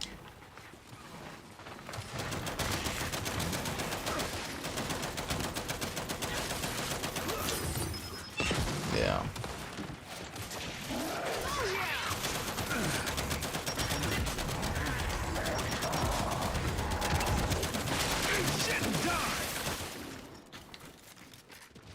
Powerful gun. Good to go. Blew your mind.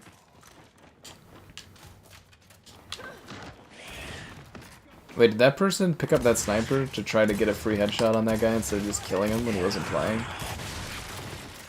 For shame, bruh man arm. For shame. Yeah. Oh, I'm a big Indiana Jones fan, but also I think Indiana Jones is kind of like a little niche because like most of the people that are into Indy are like really old now. Like the younger people don't care about Indiana Jones. But like anything linear in that game, I loved any of like the cinematics and stuff. Like I kept watching like the story stuff and I was just like, man, I'd just rather be watching a really good Indiana Jones movie right now, which obviously we're not gonna get anymore, right? But yeah, it's like I didn't hate the game, but like yeah, that's some issues with like the open world stuff, just like walking around. I don't care about that. But I loved the snow level where you're on the boat was beautiful. The opening was amazing. It nailed like the look and the sound of Indy, which was great. Yeah. It'll be a super easy light review for PlayStation. We'll just go in and be like, oh yeah, it's great, lots of fun. If you're an Indiana Jones fan, it's fantastic. We'll get like 50,000 views off of it, make some money. It'll be good. Do a stream of it maybe too. Comparison video, that'll do well. Looks better on PS5 Pro, and everyone will be like, be like whatever. Yeah. Pretty run of the mill stuff. 450 with Mario Kart? Good. But don't worry, a lot of people loved Indiana Jones and the Golden. Like a lot of people loved that game. But I do think it tends to be a little older for audience on that one, which is a bit of a shame. Yeah. Damn it. Starship Troopers game have offline bots? I don't remember. I don't think so. I think it's an online game, isn't it, mostly? Didn't really think of that. I don't really think of games as offline, usually, but honestly, I have no idea for Starship Troopers. It's been a bit since I played it, too. I was a little confused, because it was one of those, is it PS5 Pro Enhanced? Is it not? Or when is it going to be PS5 Pro Enhanced? Yeah, that was the question. Alright, who's next? Really, the whole other team left? But they won the first round, so now we have to play a third round? Oh, God. So good, I started mission. That sucks. Yeah, look, there's only 2 of them left. Yeah, maybe some other players will join.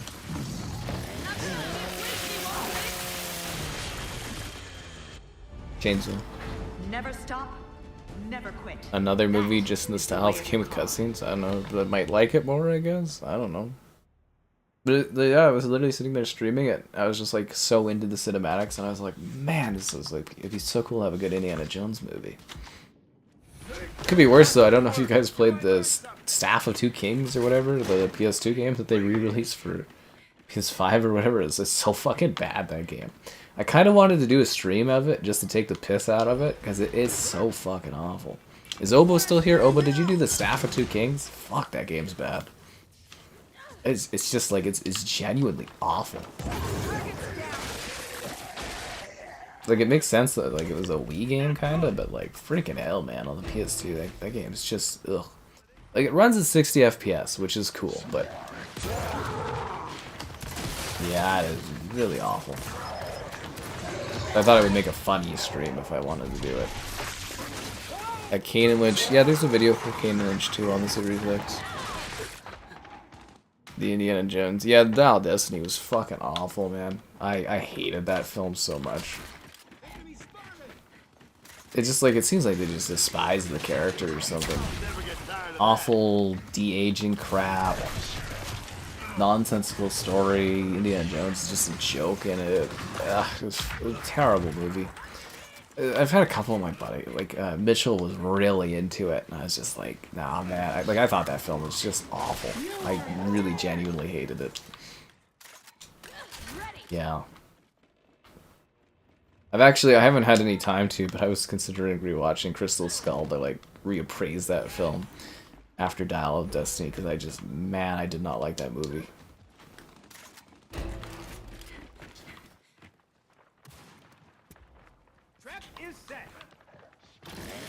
That's a pretty cool looking like skin outfit, eh? The white and the gold. Sick trim. Remember that part of the game where we're just automatically gonna win, so I'm just having fun chainsawing?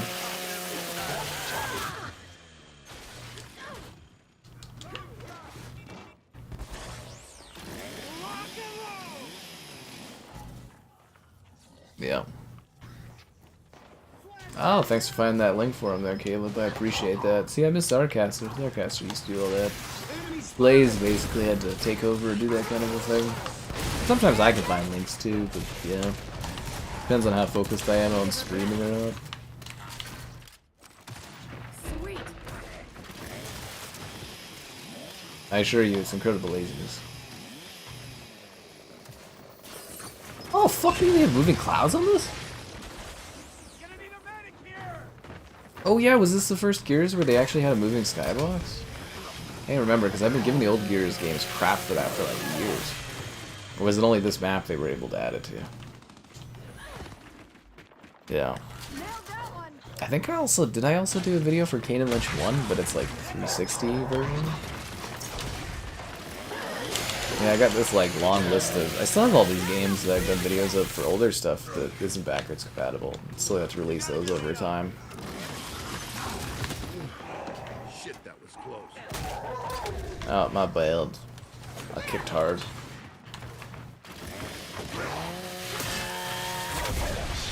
I just chainsaw him. Yeah. But Kane and Lynch is a pretty neat series. It's like it's one of those ones where it's like I think they didn't, well, they made enough money to make a sequel, right? But like it's kind of weird, maybe it's the music that's an issue, that they didn't do like quick lazy remasters of Kane and Lynch just to try to make some extra money off of it. You know, just like a quick little combo pack. Remaster them, just have them running up-res and stuff. I think he'd make a buck off of it and people might be interested in it now. I don't know. Thought it'd be neat. Alright, we won. That's good enough for tonight, guys. Hope you enjoyed the death of Xbox. I think we'll do... I don't know what we'll do tomorrow, but I'm sure there'll be something. Lots of stuff to work on. Hope you had a great time. Have a great night. And, yeah, see you around.